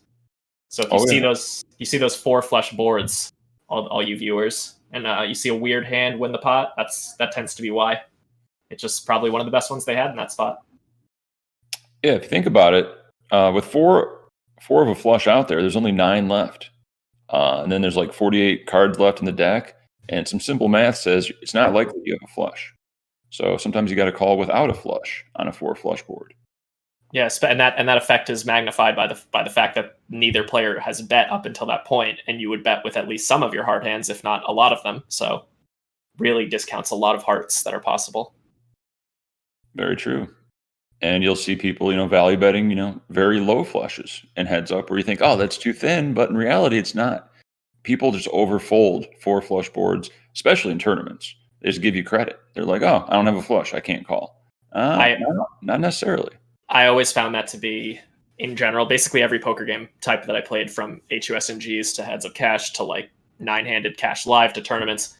Those boards, those like 4 straight boards, 4 flush boards, are the most like overfolded spot for inexperienced players in general. They just really do not want to look you up without like a really. I mean, you'll even get them to fold like some low flushes in spots where they can have like no better hand essentially, because it just when you get to that point in absolute hand strength, the hand feels maybe not that good to some people, not that comfortable. Yeah, it's just burned in people's mind. Oh, I don't have a straight. Oh, I don't have a flush. When there's 4 to it on the board, I can't call. Exactly. Yeah.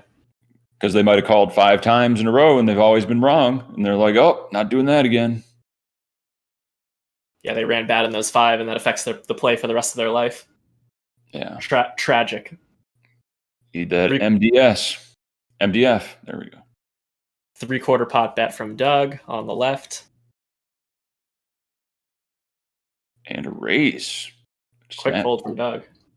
Milan Soccer 7, I'm never folding a four flush board ever again. That's maybe not great advice, because people also the population tendency underbluffs as well. So don't put your hero call pants on too much necessarily. That's a great point. That's what always explodes my brain is, population tendencies versus minimum defense frequency. It's like, oh, they barely ever bluff here, but I got one of the better hands in my range. Ugh. Yeah, I mean, sometimes you can fold. Rumor has it Doug makes I actually don't want to spoil anyone to anything, so I'm just gonna, what I was about to say, don't worry about it. It has to do with the upcoming high stakes poker season that Doug does appear on for 1 or 2 episodes, but I don't want to spoil you guys to any hands or anything. So I'm gonna guess he doesn't make a big fold. Good guess, knowing Doug. We'll see if that's true on December 16th when high stakes poker comes out. December 16th. All right, I'll check that out. I've had a Poker Go membership for years, $10 a month, just gone. Just never even use it, but I will for high stakes poker.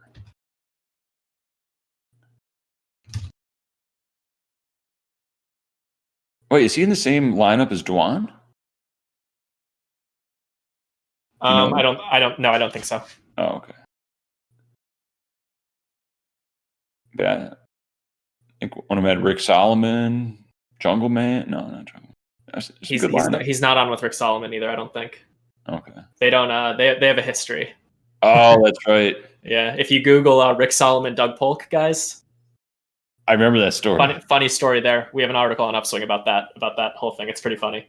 At the Venetian? Mm-hmm. Oh, yeah. It's just a general article about Rick Solomon, but in there it talks about what happened between him and Doug. It's funny. Doug made a video about that, right?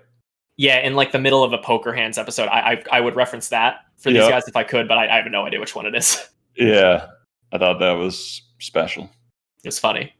I can see both sides, though. They want to have a private heads-up game, and Doug's like, it's a public game. I bet Doug would admit he made a mistake there. Almost. Oh, okay. He was being a jerk. Yeah, but he was frustrated. Makes mistakes. Doug winning a nice sized pot with Queen 2 there. He checked back the flop, then called twice, no, did he? Flop goes check raise then? Must have been a check raise on the flop for the pot to get that big. Let me double check for you guys. DNegs is auto reloading. That's good. Yeah, DNegs did check raise the flop there with the King 4 bottom pair backdoor flush draw. He turned the nut flush draw, barreled, and then gave up on the ace river. I think that's a good line from both players there.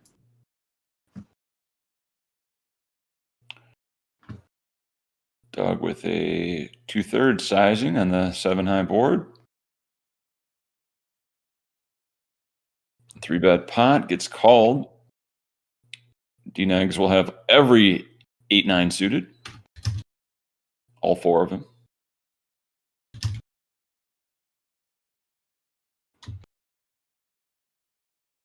I see Marty Mathis in the chat. Yeah, good to see him. Shout out to Marty. Great stream on Monday. We were happy to have you. Hope you'll come back. I actually responded to one of his tweets when Bellagio announced that they're changing Bobby's room to the Legends room. Have you seen that? I did see that. Tragic. Ooh, shove from Daniel on the right. Quick fold from Doug. Yeah, he mentioned that name was already taken by a strip club in Las Vegas. And he's 100% correct, because that's actually my highest viewed YouTube video, where I did a tour of the Legends Room strip club that was partially owned by Stephan Bonner. Yeah, that's your most viewed YouTube video, right? It is. Because I've been on your channel at least a handful of times. And there's the uploads column, which is by views, and that one's just been holding your top spot for a while. It's hard to say why. What about a little cleavage? Cleavage always gets the clicks. chip stacks, pocket aces. Those get the clicks. Of course. Aloe Hadje asks, Mike, what's your main poker game? I was a heads up sit and go specialist for a long time. Then I was a heads up cash specialist in Doug's stable for a little while, then on my own, then in another stable. And I played a little bit of live tournaments, just a little, and online tournaments. But these days I'm the VP of Upswing Poker. I do the marketing and kind of manage the marketing and a lot of the efforts over there in general. Daniel winning a nice pot with King Queen. Top pair. Doug missing with the straight draw, going for the bluff on the river. Daniel's not having it. Oh, Marty knows Brenda Sparks. Yeah. She still follows me on Twitter, and she's the reason that I know nudity is completely fine on Twitter. So check out Brenna Sparks, XXX on Twitter if you want to see some stuff. X-rated stuff. Yeah. Scrolling through your timeline and you see something that you have to, like, on that stuff, you usually have to click to show it, right? It's like view sensitive material. Oh, because if you follow, that's not the case? No, you'll just see XXX just in your timeline. So get the Best Buy screen protector. That honestly sounds, that's funny. That honestly sounds jarring. Just like scrolling, like whatever tweets, and then just hit you. You're like, whoa, I'm in public? Oh, okay. Jeez. Well, that's fine, freedom of expression. We're all adults here. Doug winning a nice pot on the right, top pair.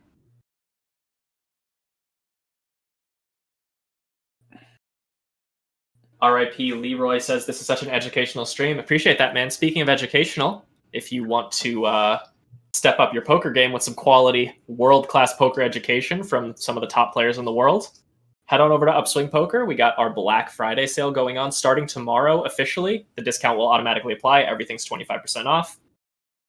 If you just can't wait, you want to get something now, use the coupon code EARLYBIRD25. You can get that 25% off right now. For most people, I recommend the Upswing Lab, which is sort of an all things no limit hold'em course, covers cash games, tournaments, heads up, live poker, online, Zoom, like basically every aspect of no limit hold'em it covers. Has beginner content and more advanced content as you work your way through the course. Even there are a decent amount of mid stakes and even high stakes players who are members who actively consume the content. And there's also like 2NL and 4NL and 5NL players who are just getting started, trying to move up. So yeah, check out the lab, join our community. Over 6,000 members. It's a great group to be in.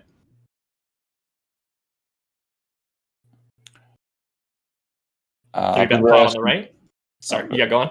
No, go on. No, they're saying they haven't seen any of my live tournament vlogs recently. That's because I have not played any live tournaments since the pandemic, really. I played a few cash games, and it's just not the same experience. Hard to hear people, hard to see shit, and you're always worrying about catching the Rona. Not a good gambling atmosphere. So I've been focusing on bowling, which is probably equally as dangerous. If you don't know about bowling, there's over 300 fist pounds within a given league night. So just keep that in mind when we're transferring diseases. Daniel going for the turn bet now.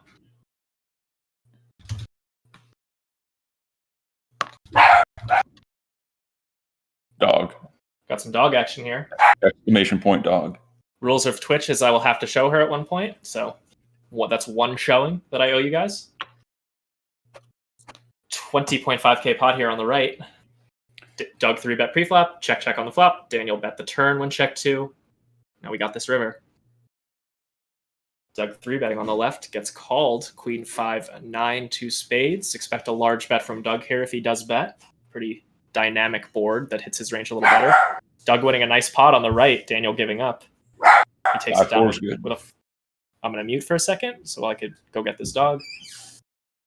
I got 8K pot, standard 2K C-bet from Daniel. Probably should size up. I know he just always does this 2K C-bet, but on this board texture, a little more wet. Doug does continue. He's going to be continuing probably 80% of his range, if you want to do the math. So fold out the worst 20% of his hands against that bet sizing and continue with the other 80% with a call or a raise, usually probably calling. Goes check on the turn. DNeg's doing a little pot control. Can easily he's Daniel's lucky if he's got 2 pair here, and Doug knows this, so he's probably going to go for some value. Doug probably with a 9, if I had to guess. Indeed, and not just a 9, 10-9. 3 pairs. The best 9, other than 9s, I guess, and Queen 9. Yeah, I guess if I'm being technical. He had double underboat blockers. Yeah, that actually could maybe be a hand we see him check raise as a bluff on the river there, but I think it's a little bit more likely he just uses that one as a call. Sir Dick Sifty. I hate it's Dirk Sifty, so I made myself say that name. I was going to say I hate when you guys make me say stupid names, but that was just Freudian slip, I guess. Do you race your sausage dog? I love those races. I actually did a few times when she was younger. She's had some back issues since, and she won one in Vegas, the Halloweener Festival in Vegas. She won a dog race. It was pretty sweet. She got a trophy that was as big as her. Halloweener? Halloweener, yeah. I like that. It was a fun little event. They race literally we're talking 40 feet. There's 2 or 3 heats. Gotta love dogs, man. Yeah, they're too good. Too good to be true. I am playing the TAT bowling tournament in February. Average is between 200 and 215, depending on the league. Just bowled my highest series ever last night. Still feeling the rush. 767 and brag. Back to the action. That's sick. Thank you. I got world-class coaching from a professional bowler. So it helps. Nice. Yeah, that must help. Yeah, it turns out the best in the world can teach me a thing or two. Just like at Upswing Poker. Sign up today. Thanks, Jeff. Nailing it. Overbet from Daniel on the left. Quick call from Doug with 2 pair. Daniel with the double straight blocker. Getting picked off for a 41K pot. Ooh, that was the double straight blocker. Both ass ends.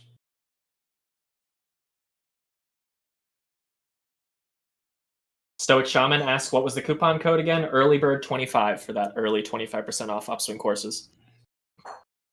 Thank you for asking. Very convenient. Because then I don't have to bring it up unannounced and sound like a shill as much. I'm sure I still sound like a shill. 3-bit gets through for Daniel on the left. We're biased shills, Mike. That's all we are. That's all I am. Speaking of which, someone asked what boxer foundation I support. That is adoptaboxerrescue.com. Adopt, don't shop. Help control the pet population. Have your pet spayed or neutered today. Adopt a Boxer Rescue. Donate on their site. I don't get any of the money. Don't worry. I'm not scamming you. Save some dogs' lives. And it's tax deductible. Tax season coming up. You might want to, knock yourself into a lower tax bracket and save a few dogs' lives in the same process. 14K pot, ace 8, takes it down. Nice hand, Doug. D-Negs reloads again. He's on double reload status. He's on fumes. It's never good when, this has only happened a few times in the match, when you have 2 starting stacks 2 hours into a session. That is not a good sign. Speaking of, we are 2 hours in, so this is the minimum amount of time they would play today. So it's possible Daniel will sit out any minute right now. Also possible he'll play on, though. They did initially plan to play a little longer, but we have seen a few times when they've planned to play longer and Daniel was losing a lot. He didn't play. That said, he was losing more than he is right now.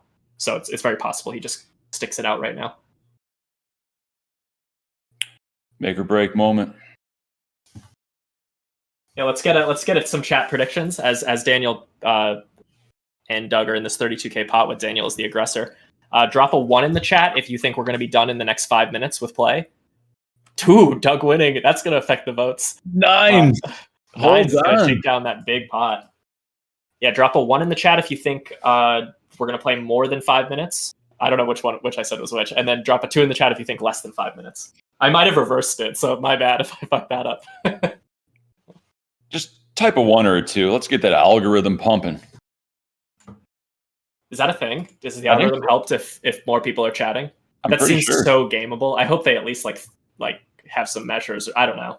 I think that's how it works on Twitch, at least. That's why they do giveaways. They'll do like keyword giveaways, type Upswing Poker, and I think that helps get viewers. Yeah, that sounds about right. Ooh, Daniel is sitting out. That could be it for him. Oh no! Hopefully it's a pee break. Come on. Just in case that is it for him, guys.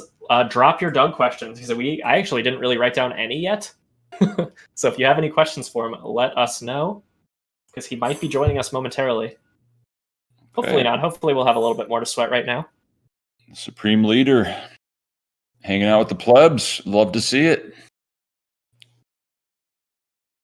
So Daniel usually tries to chat if he's done. Is that right? ... Yeah, he did. He's also dropped the ... when he's not quitting this, so it's hard to say. Ask Doug if he likes soccer. I'm not going to waste all of our time with that one. Oh, that's a good one. Thank you, Gemini. I'm glad I unbanned you today because that's a good question. If people want more information about Amish puppy mills, type in the truth about Amish puppy mills in YouTube. I made a little video about it. Give you guys some more info.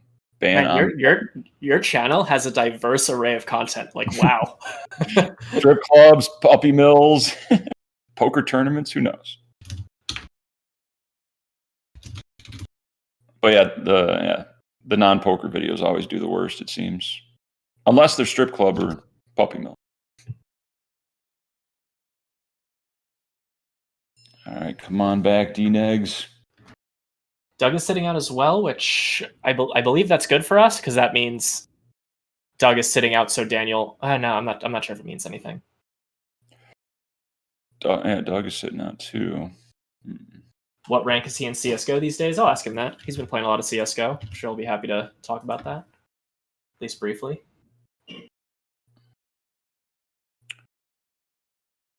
Appreciate the compliment for the radio voice. I've heard that before, usually by elderly women.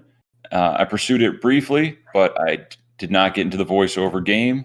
My love is for online poker tournaments, and they're back. We're still playing poker. Oh, baby. That. So they're sitting out on one table. Wonder what's going on here. Let's still farm these Doug questions, though, guys. Drop them. Yeah. Or maybe the buttons are off. That could have been another thing, and they're just playing one hand. We'll see. Oh, yeah. Oh, fuck, you're right. They're evening up the buttons. He probably texted him, said, "You owe me a button." Well. Easy Gambler. Yes, Doug is joining us for an interview after this session. Very shortly, he will be joining us, assuming that's the end. I'm quite certain it is, considering they just evened the buttons out, seemingly. We'll ask Doug what he's doing for Thanksgiving, too. It's an easy one. What else should we ask him, guys? He's going to be here any second. You got to be prepared. All right. What were some interesting hands from today? I don't even really remember that many hands. I'm like, I can't think of any. Yeah, it was all blur. It's like I'm high or something. Jeez. Oh, you're on the line. That's not incorrect.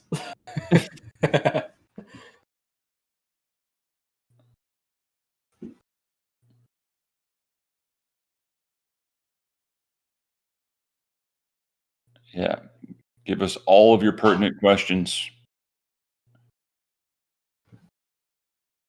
Get to speak with the man himself, coming off this adrenaline dump, right into the chat. I'll ask him if he's willing to share how much he's in for on side bets. That could be information that maybe it doesn't matter. Doesn't matter. Maybe he'll answer. Yeah. Make sure you hit that thumbs up button. It really helps the channel and lets people watch this stream over the plethora of others that are out there. Yeah, and if you guys want to hit that follow button on Twitch or the sub button, would love to have you as a sub. And if you're on YouTube, hit the subscribe button so you get notified when these challenge streams go live. We're going to go live every single time these guys play. And look who it is. Well, you're only going to hear him at first, but hear who it is. Sec here. How's it going, guys? Hello, hello. How you doing, Doug? I'm good. Let me just set this camera up. Nice work today, Doug. Good. I might have set. Thanks. It was no. Okay. Oh, there we go. There you are. Look at ghost again though. Let's just fix that real quick. Yeah, work that out, and then we can focus on chatting. Oh, you had it for a second. Is it going? It should be good. Yes. Well, no, you're still a super ghost, almost translucent. Oh, I see. Yeah, let me turn this off. We're in the wrong spots. Okay, I think we're good. Yeah, the stream runner will handle that. They can hear at least. All right, okay. So Doug, that went pretty well. Nice sesh. That about was a good one. 150K bar account about. I think it was 120. Okay. Yeah, 120. 120 is right. I say I think it's 120. I can see my balance. Yeah, for sure. Okay, so 120. We'll update that thing in the middle there. All right, so yeah, good sesh. Any hands stick out as interesting or memorable to you on that one? Let me think about this. Let me just pull up the biggest pots. I can just kind of run through them. It's a good way to do it. Wish we had that ability. Yeah, the technology is just not there, you know. Not there. One of these years we'll eventually have replayers for people that want to watch. Let me see which hands showed down. This table we actually didn't play like any all-in pots. Our biggest pot was 30K, so that one's not going to matter too much. Yeah, that was pretty crazy. There was a real lack of all large pots today. It seems like actually, you kind of yeah, we played no one got stacked today. Yeah, it was just like you had like a 50K pot, right? Something like that. Yeah, I had a 50K pot with a flush. That was nice. Yeah, that triple barrel with A3, right? Yeah, that's the biggest pot we played today. I opened that was sweet, and that was a single raise pot too. Yeah, that was a single raise pot. I debated just jamming the river, but I decided to go for just a bit of an overbet. And then when I saw what he had, I regretted it. Oh well, we don't know what he had. You mind sharing? He had King 7, so he trapped King 7 on King 7 too, and got the business. So it was definitely a pretty solid run out. Yeah, we didn't play a lot of big ones. He had a spot today where he could have done the all-in river. Remember early on in one of the sessions where I jammed with like King 7 on, I think it was like King 7 2 5 like King 4 8. or 5 or something like. No, you had King 7. King 7. Okay. Yeah, so we were actually talking about that hand today. Oh, okay, cool. So yeah, so like I jammed the river. He had that spot, the reciprocal end, where he could be jamming it. And I had 2 pair, and I was like, oh my god, if he jams here, I'm just gonna have to pay him off.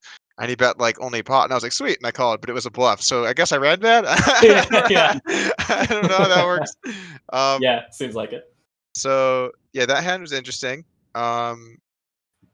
Bit of a strange triple barrel with his hand, but not like the craziest. We had a 3-bet where we bet jammed on King Jack Deuce 7 Queen.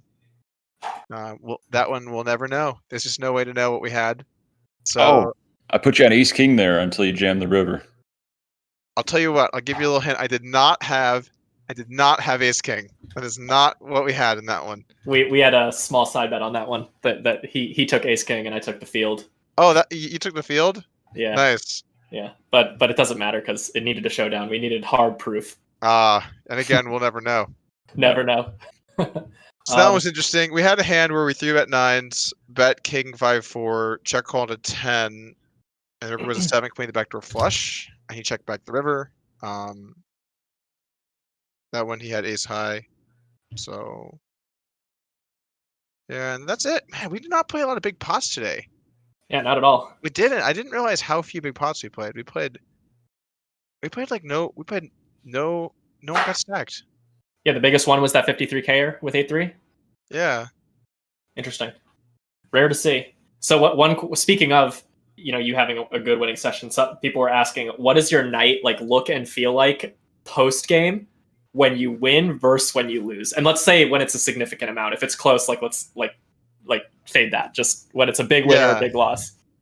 Well, so when I lose, I have a hard time stepping away. Like I'll just like stare at Sims for hours and just be annoyed, and then try to like fix my play and just try to prepare for the next session, see if I made mistakes. But I have a little bit harder time letting it go. When I win, I tend to still try and do some work afterwards, but I feel like I can kind of like mentally think about other things a little bit easier. So yeah, especially with COVID and especially being in my 30s and especially, having a quiet life, it's not like I win like 100K. I'm like, let's get fucked up, like popping bottles and taking shots and shit. There's none of that going on. It's just, trying to prepare again for the next session, think about spots that I liked and didn't like, think about things that are changing. One of the things that happens in a challenge in a format like this is both players are constantly deviating. So over time, you need new strategies, or maybe not. Yeah, new strategies basically. Like, oh, he's using this size, so how am I going to counter that? Oh, he's doing this thing, how am I going to counter that? And just thinking about all those things. So, there's this constant process of trying to improve and tailor your strategies to what he's doing, and also understand kind of the thresholds, because before this match, I didn't play people that use 75 very much. 75 is not like a super standard size in the heads-up streets. I mean, some guys use it, but it's not a super standard. So I had to learn sort of thresholds at that bet size, and that's a constant learning process. You're always trying to improve and get better. So win or lose, I'm trying to improve my play and get better and understand my ranges better and come back stronger next session. But it's just a lot easier to stomach when you get the win. So Definitely. glad we got that today. Yeah, that's interesting to hear that you study harder when you're losing. Makes a lot of sense. I mean, I study both, but when I'm losing, it's hard to let go. That's the main thing. It's like it's a lot harder just to walk away and be like, "We lost today. I feel good about that." Like, I don't know, right. It's harder to do that. Yeah, it makes a lot of sense. We had an Upswing member ask the same question like 90 times, and you've been asked this one a lot, but I'm gonna do him a favor. Is Daniel better or worse than you thought he would be? And how have you kind of thought as it's gone on? Like, how has your opinion changed of his play? So, it's hard to say. It's hard to say exactly if I think better or worse. I think he's probably a little better than I would have anticipated. But I did try to come in with like not expecting things. I tried to come in like, I'm going to play my game. I'm going to really practice. I'm going to try and play it as well as I can. And I'm not going to worry about how good he is. I'm just going to try and do my best. I'm going to prepare for the worst. Hope for the best, prepare for the worst, or whatever that saying is. So I will say, and I think I said this earlier, he definitely plays a lot different than I was going to anticipate him playing. There is certainly some stationing going on in some of these pots. Some of the stuff is probably about what I would have expected. Some of the value thresholds and ranges and stuff I think was maybe a little bit closer to what I was anticipating, but he's getting better. I mean, no doubt he's learning new things and he's implementing some new sizes. I think he still needs a few more weapons. Like a big part of heads up is like, what weapons do I have at my disposal? Like, okay, this spot happens. What are my weapons that are available to me? And then trying to build out your strategy around those weapons and around like sort of the range asymmetries where one player gets to just bluff more or bet more or whatever it is. So I still think he needs to develop some weapons and some spots that can put me in more difficult situations. But it's going to come with time, and he definitely keeps adding in new pieces to his game, different sizes that I haven't seen yet. So I would anticipate by the time we're into like the midway part of this challenge or so, and we're slowly getting there, that I think he'll be a more formidable opponent. But he still just has so much that he has to learn and improve on, because it's a tough game. It's a really tough game, and I've been really practicing and studying for a few months now. My game has changed. If you look at my game day 1 to today, Doug today would just beat the shit out of Doug 3 months ago. Not even remotely close. It would just be a bloodbath. Like I would just get completely because I didn't know all this stuff that I'd been learning, right? So I'd say probably about what I was expecting to be a little bit better, but I would anticipate over time he's gonna become better as well. Yeah, you would definitely think so. There was one hand I definitely wanted to ask about that we were kind of talking strategy Sure. about. Feel free to. I don't think this is a spot where you'd be giving away too much. You 3-bet, C-bet, ace 7-7. You went for like really small. It was like, I want to say 1,300 and a 7,200, something like that. Turn ace, so ace 7-7 ace, and so we were kind of talking about is the way the hand went down is it ended up checking down. You were trapped in with ace queen, but he didn't fall for it. We were kind of talking about like, obviously you have a lot of aces in your range there. Could you speak a little bit to like how you might decide to check one ace or bet another ace like on that ace 7-7 ace board? Yeah, sure. So typically speaking, double paired spots are very polar. Obviously, people have both, so they don't. And then when you're out of position, it's a much bigger disadvantage in the polarized spots like that. I mean, honestly, being out of position in most spots is a disadvantage. Actually, maybe it's actually better in the polarized spots to be out of position now that I'm thinking about it. I'm going to retract what I said beforehand. But the point is, you're going to have to mix in some trapping and some value betting. And so you kind of have to pick which aces would you rather trap, which ones would you rather value bet. Typically, the aces that block him from having high card hands, those make better. I'm trying to think. Actually, now I convinced myself the other way. They make better bets. You're gonna for sure mix all of them. Absolutely. And then the question becomes like, is it more important to unblock bluffs to allow him to have more low hands to bluff, or is it more important for you to be blocking high card hands? I think it's better when you have the high kickers though to be a bit more checking than the lower kickers, maybe be a bit more betting. I think makes the most sense. That makes sense. Yeah.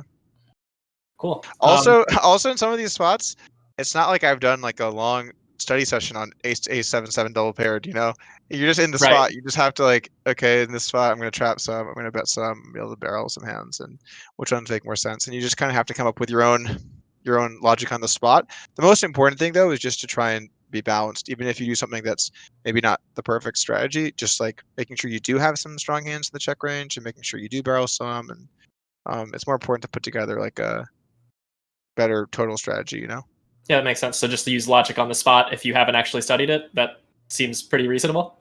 Yeah, exactly. How do you prepare like on these days that you're going to play? Like, so you start up 2:30. Like, does your day look different than it usually does? If so, like how much different? So I'd say most days I wake up, I like do a little bit of cardio, do some stretching, and then I hit the sims, hit the lab, spend a few hours studying sims and ranges and thinking about adjustments I want to make and how trying to implement them. Then some days I'll lift. Some days if I'm sore, like today, I could barely walk from leg day the other day. I'll just do some more sims and eat lunch. Usually I get a little StarCraft in before the match. Watch a little Brood War, and then I'll just like prepare, and I'll just set up my tables and stuff, and I'll hop in. Nothing too crazy, just kind of normal. I'm very focused on this being my main job. I have a lot at stake here, and I'm trying to make sure that I execute a game plan that I feel it deserves for the amount of money that's on the line. Yeah, that makes sense. Speaking of what you have on it, are you willing to say how much action you have on this in side bets? If you would rather maybe just say quantity, like you have X side bets, like that'd be reasonable. Yeah, I mean, look, like I side bet with Bill Perkins. I did let a couple buddies get some pieces in there. I'm not going to get into specifics.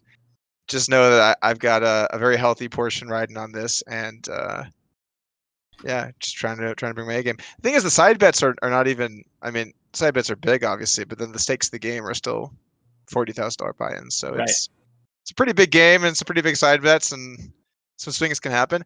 I don't think the side bets, how big they are is really just like how likely I am to lose. So if I'm not that likely to lose, they're actually not as big as they seem, right? Because the frequencies don't hit that often. But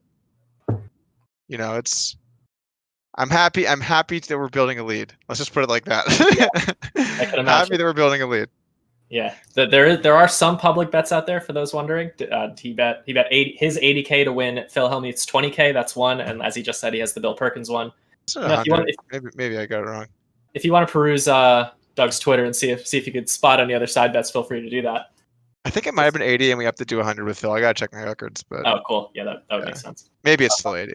Someone wanted to know what rank you are in CS:GO these days. I've stopped playing for the challenge, unfortunately. That makes sense. Yeah, I played a season of ESEA Advanced last season. We were like middle of the pack, had a winning record. I don't really play the ladders, pugs, and stuff. And then I was trying to play and prepare for this challenge, and it was just too much, man. I couldn't do it. It was just way too much. So you've been playing some of that Tony Hawk though. I've been in the Tony Hawk streets. I almost got my first 3 million combo yesterday. Hell yeah! Soon enough. At night, sometimes I'll just like relax and like go for some single session skates. See how high my combos can get and stuff. So I've been loving that game because it's like there's a good amount of stress mid combo, but like when you land it or when you bail it, it's like all you did was lose it, like bail a trick in a video game. So like it has like this really high stress level, but such a low downside. I've just enjoyed. For the audience, Mike is fucking sick at Tony Hawk. Sick. I've seen some of these clips. It's unbelievable. I'm sure you could share in the comments at some point for people. They're insane. I'll tweet it or something. So if you guys want to follow me, MBradyCF, I'll tweet it. Brady is he's just sick. Like I strive to one day be half as good at Heads Up No Limit as Mike Brady is at Tony Hawk Pro Skater. That's all I need. That's all I need to win this. It's a good game. Really good game. Yeah. Any plans of a billboard or something substantial after the challenge? Should you win or whatever? I can't like get my mindset into that. I'm just focused. So I don't Play it want to by be ear thinking then? about what are all the hilarious things I'll do if I win, and then it gets rocky, and then I'm like, maybe I should have been thinking. I don't know. Like you know what it's kind of like, Mike. It's kind of like when you're deep in a tournament, and you're like, man, first place is pretty fucking sweet. And you're like, there's 25 people left. I should really just think about what's happening right now. You just don't want to Right. get. You want to be focused on now. I mean, it's a little different because I'm way more likely to win than that, but um, I'm just trying to focus on the here and now. Yeah, that makes sense. That makes a lot of sense. We had another question from an Upswing member. This is kind of Sure. it's super open ended, so feel free to go as in depth as you want. Can you ask Doug what his study routine getting back into poker has been? What did he do before the match? What does he do between? You've talked a little bit about between, where you run solves, review the hands, etc. But especially I think people will be interested in you getting back into poker after years of not taking it seriously. What was your like kind of first thing you did, and where did you go from there? I mean, the main thing, it's pretty simple. I just got a solver and started grinding and started looking at different ranges, started looking at how things change and what strategies change by board texture and all of that stuff. It's not like there's some super huge magic thing that I got into, you know. I think it's one of those things where when you're learning the game or you're trying to get into some higher stakes games, especially if you play Ring, obviously it's great to have training resources like Upswing to help you get better. Um, but when you're trying to play it like the actual like top possible guy, like you're gonna have to do a lot of work yourself. Someone's not gonna be like, "Hey, Doug, here's perfect strategy for everything." You know, you're gonna have to get out there and fucking learn some shit yourself too. Like you can have people guide you in the right direction. That's actually something with poker training that's important to think about. Like it's kind of like gym memberships. If you buy a gym membership, you're not gonna be ripped. That's not how it works. You don't just like I'm good at the gym now. I'm good at poker. Like, oh, you're gonna have to actually watch, learn, implement, and study. It's you know what I'm saying? Like Right. a lot of times people like way overestimate how good you're going to be just from watching. You know, people like we can put the information out there for you to learn, but you're going to have to do the legwork yourself as well and actually implement it. I remember back when I used to coach people more like one-on-one, I teach people concepts and then we'd go through their sample of hands and people would be not doing it. I'm like, why aren't you doing this? And they're like, oh, well, I know to do it, but I just wasn't doing it. It's like, yeah, if you can't implement it, it doesn't matter, right? Like if you can't actually implement it. By the way, Jeff, how's it going, man? How you been? Oh, is my mic muted? What's going on? Your mic? Yeah, your mic was muted. No, I'm here. The people are here to listen to Doug Polk. They listen to me and Mike for the last 2 hours. You're the main event, the main attraction, putting in the work, balanced in life, on and off the tables. Big shout out to Doug Polk. Back the fucking truck up. Sign up for Upswing Poker. 25% off. Black Friday sale. Oh, Mike's not muted anymore? Okay, we're good. Not me anymore. Appreciate it. I just wanted to hear your voice, Jeff. Just wanted to get you in the mix a little bit. You He know, does have we're a in the great mix. voice. Great voice. definitely. It's funny you said that thing about you can't just buy a course and treat it like a gym membership. You have to like actually do the work, implement the strategy, ask questions in the groups, etc. And obviously I've talked about Upswing courses a lot today because we have our 25% off sale going. Early bird 25 if you want to get 25% off right now on Upswing Poker. But yeah, you can't just buy a course and then just expect to watch the videos passively and then get good at poker. You have to watch them slowly, actually try to understand what you're watching, and then implement it at the tables. Yeah, I've played a lot of people, even at high stakes heads up. I mean, to practice with, I've played a bunch of guys. It's pretty surprising the number of guys, even at high stakes, that just make errors, and they're like kind of simple errors. I mean, Lord knows I'm making errors, but even like high stakes heads up pros are just making errors. It's just kind of like you would think that people would have be very very efficient by now, but that's not the case. And I guess like that's the upside to the fact that solvers exist and the fact that there are training resources for people. The fact that even though these things exist, if you can't implement it in real time, it doesn't matter. It doesn't matter that they exist, right? It doesn't matter that these things can make you so good because you have to actually put in the work and learn them. And some things are hard, man. Like, let me give you an example. If you 3-bet and they call and the flop, and this is in heads up, obviously, 3-bet call, flush draw flop, usually bet call, turn completes the flush. The spot's so hard. There's so much to think about. There's like so many things to think about. I mean, like you could do a ton of checking. You could do like small to medium amount of betting. There's different sizes that can make sense. You could go big in some spots if it's certain cards, but usually not. But sometimes, and so it's just like you. Every time I look at that spot, I learn something new, and it can even contradict other things that I've learned. And I'm like, well, this isn't helping. I might like do some session where I'm studying some stuff, and like I learned stuff that contradicts stuff I knew before, and it just like leads to like having more doubt and like not understanding these situations as well. But um you have to like put in the work and learn and try and understand them to get good, and even the best players are making mistakes all the time. It's just the degree of accuracy that they have is much higher. That's what separates a high stakes player from a mid stakes player is maybe not even their understanding of strategy in total, but like and usually they'll have a better understanding of strategy too, but the degree of accuracy in their decisions, like are they pinpointing? A high stakes player will more accurately pinpoint frequencies consistently, and that's like what makes someone good at poker. Yeah, that makes sense. Really serious question here. What's the ratio of sleeve shirts to sleeveless shirts in your wardrobe? It's actually more even than you would think, but let's just say one side of the closet gets a little dustier. Yeah, that sounds about right. Yeah. Sounds about right. What are you doing for Thanksgiving? With COVID and everything going on, we're keeping it really casual, man. We're just doing it, me and Kate, home Thanksgiving with the dogs, and we don't really want to. I mean, cases are insane right now. It's just insane. The stats, like if you look at Nevada, this is like by far the worst it's been in terms of the case number. And then my parents would make super super careful. My mom would be like, if you want to come visit us, you have to like quarantine yourself. I mean, I'm kind of quarantined anyway, but extra quarantined for like however long, and then we had to drive up there because we couldn't fly. It's just not. Yeah, it's a lot. We're just keeping it chill. What about you guys? What are you doing? We got a couple friends coming over and cooking steaks, the classic Thanksgiving meal. Yeah, steak. Yeah, what did you say you were doing, Jeff? We're getting barbecue takeout. Nice. What do you know what you're getting to eat, Doug? Yeah. No. Well, sure. Well, I would love to hear about barbecue. Don't get me wrong, but Doug has some brisket, perhaps. Yeah, brisket's a $16 add-on. That is the one add-on. It's got everything: the pie, the sides, and like a 2.5 pound turkey for just a small gathering. Nothing big. Hell yeah. Very nice. I've always been more of a steak and ham guy on Thanksgiving than turkey, even though turkey is by far and away the standard. So I can support all of these things. But turkey is classic. You can't go wrong with turkey. Yeah. Tried and true. Yeah, well, I guess that's pretty much it. Chat, do you have any other questions? I can't believe nobody got stacked today. Yeah, it's unreal. That's wild. Nobody got stacked? 2 hours. 2 hours and 15 minutes or so. And nobody got stacked. That's crazy. Really tough to do. And you had 2 huge stacks too. Like at one point you had like 120k stack and 100k stack or whatever. Like, and none of that was a 200 blind pot or more. Pretty crazy. That's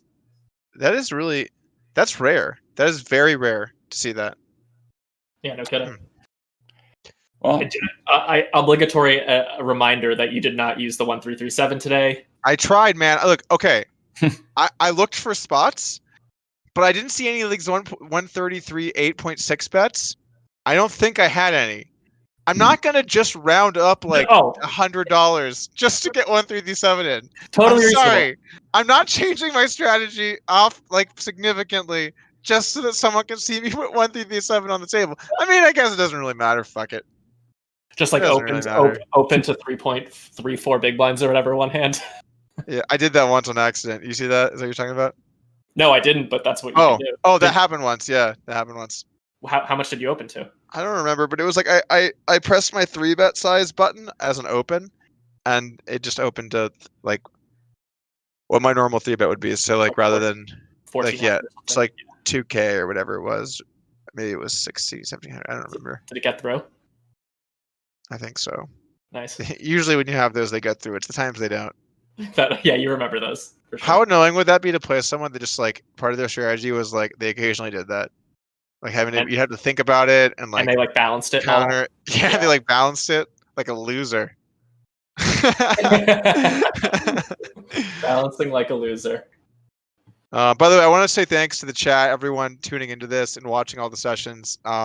a lot of you guys are tuning in daily, and I appreciate that you guys stop by and watch the sessions to support. Well, I guess probably me, but possibly Daniel, but the event itself and the channel, and just want to say thanks to all of the viewers. Yeah, hit that subscribe and follow button on whatever channel you're on. Get notified when we go live next time. And one last question, Doug. I think you know where I'm going to go with this. Do we have anything happening at the company we both happen to be very involved in, Upswing Poker, this week? Wait, have we mentioned that yet? A giveaway? Not a giveaway. We don't have a giveaway. We're confusing the memes. Maybe I should go a different direction. We have mentioned it. It's the Black Friday sale, guys. Everything on Upswing Poker, 25% off all our courses. You can hop on over to Upswing today. When's the sale going on until, Mike? I think it's going on until Cyber Monday, or is it? Right. Yeah, Cyber Monday. It starts tomorrow officially, but if you want to get the sale now, you can get 25% off right now with the code EARLYBIRD25. That's just for you guys watching the stream. We created a code because we knew the stream was going to be happening. We knew people would want to hop in early. So we got that code for you again. That's EARLYBIRD25. Everything on Upswing, every course. Nick Petrangelo's tournament courses, Canu 7's amazing cash game course, Kane Callis' short deck course, Jake Lama's mixed game course, Doug's heads up course, the Upswing Lab, our most popular no limit hold'em course, all of that 25% off. Go check it out. All right. So then I guess all there is now is to talk about the next stream, which is Saturday, 2:30 p.m. Pacific time, 22:30 GMT. We've got a couple very special announcers. Do you know who we have, Doug, by chance? I've not been following. Is that going to be the Schulman and Jamie day? That's right. Nick Schulman and Jamie Kerstetter. Should be a great one. Yeah, it's so hard with playing all the sessions. Like everything blurs together, and it's like stuff's happening around me, and I'm like, yeah, kings. Like I'm just like thinking about like my next hand and like my next range. So it's been a bit of a blur, but I'm gonna try and swing by the streams as much as I can after sessions, and talk about a few hands or what's been going on. So if you guys want to hear me speak about what's happening, stay tuned. I'm gonna join for most of these, or maybe even all of them. I don't know, but we'll take it one session at a time for now. Sounds great. Nice interactive experience when you come fresh off the adrenaline rush and you calm down and talk about all the crucial spots. We really appreciate it. It's weird. I still can't get over we did not play an all-in pot today. I can't get over that. That's just so unlikely. You only won 120,000, so you can do better, Doug. I'll try. I mean, I'm going to try. Real quick, Mike McDonald really wants to know what you folded on Jack 7-5, 2 clubs, Ace of Clubs 7, because he was worried you were going to call a low flush. This seems like one where you don't want to say, but sorry, what was the board? Jack 7-5, 2 clubs, Ace of Clubs 7. And he bet 21K on the river, I think. Oh, I had a Jack. I'll let you in on that little secret. I had a Jack, but my kicker was weird, and it sucked. Fucking sucked. Fucking thing sucks! We'll do it live! No, we're gonna do it online. I don't even know if anyone's gonna get that reference. It's all blur, man. Some people definitely will. That was a good one. Nice. Thanks. Mike McDonald does say good folds, so you should give yourself a pat on the back for that one. Timex thinks it was good. Always good. And if anyone knows Heads Up Poker Online, it is Mike McDonald. So, cheers, Mike. All right. Well, I guess that's all for today, guys. Thanks for being here. We will see you on Saturday, 2:30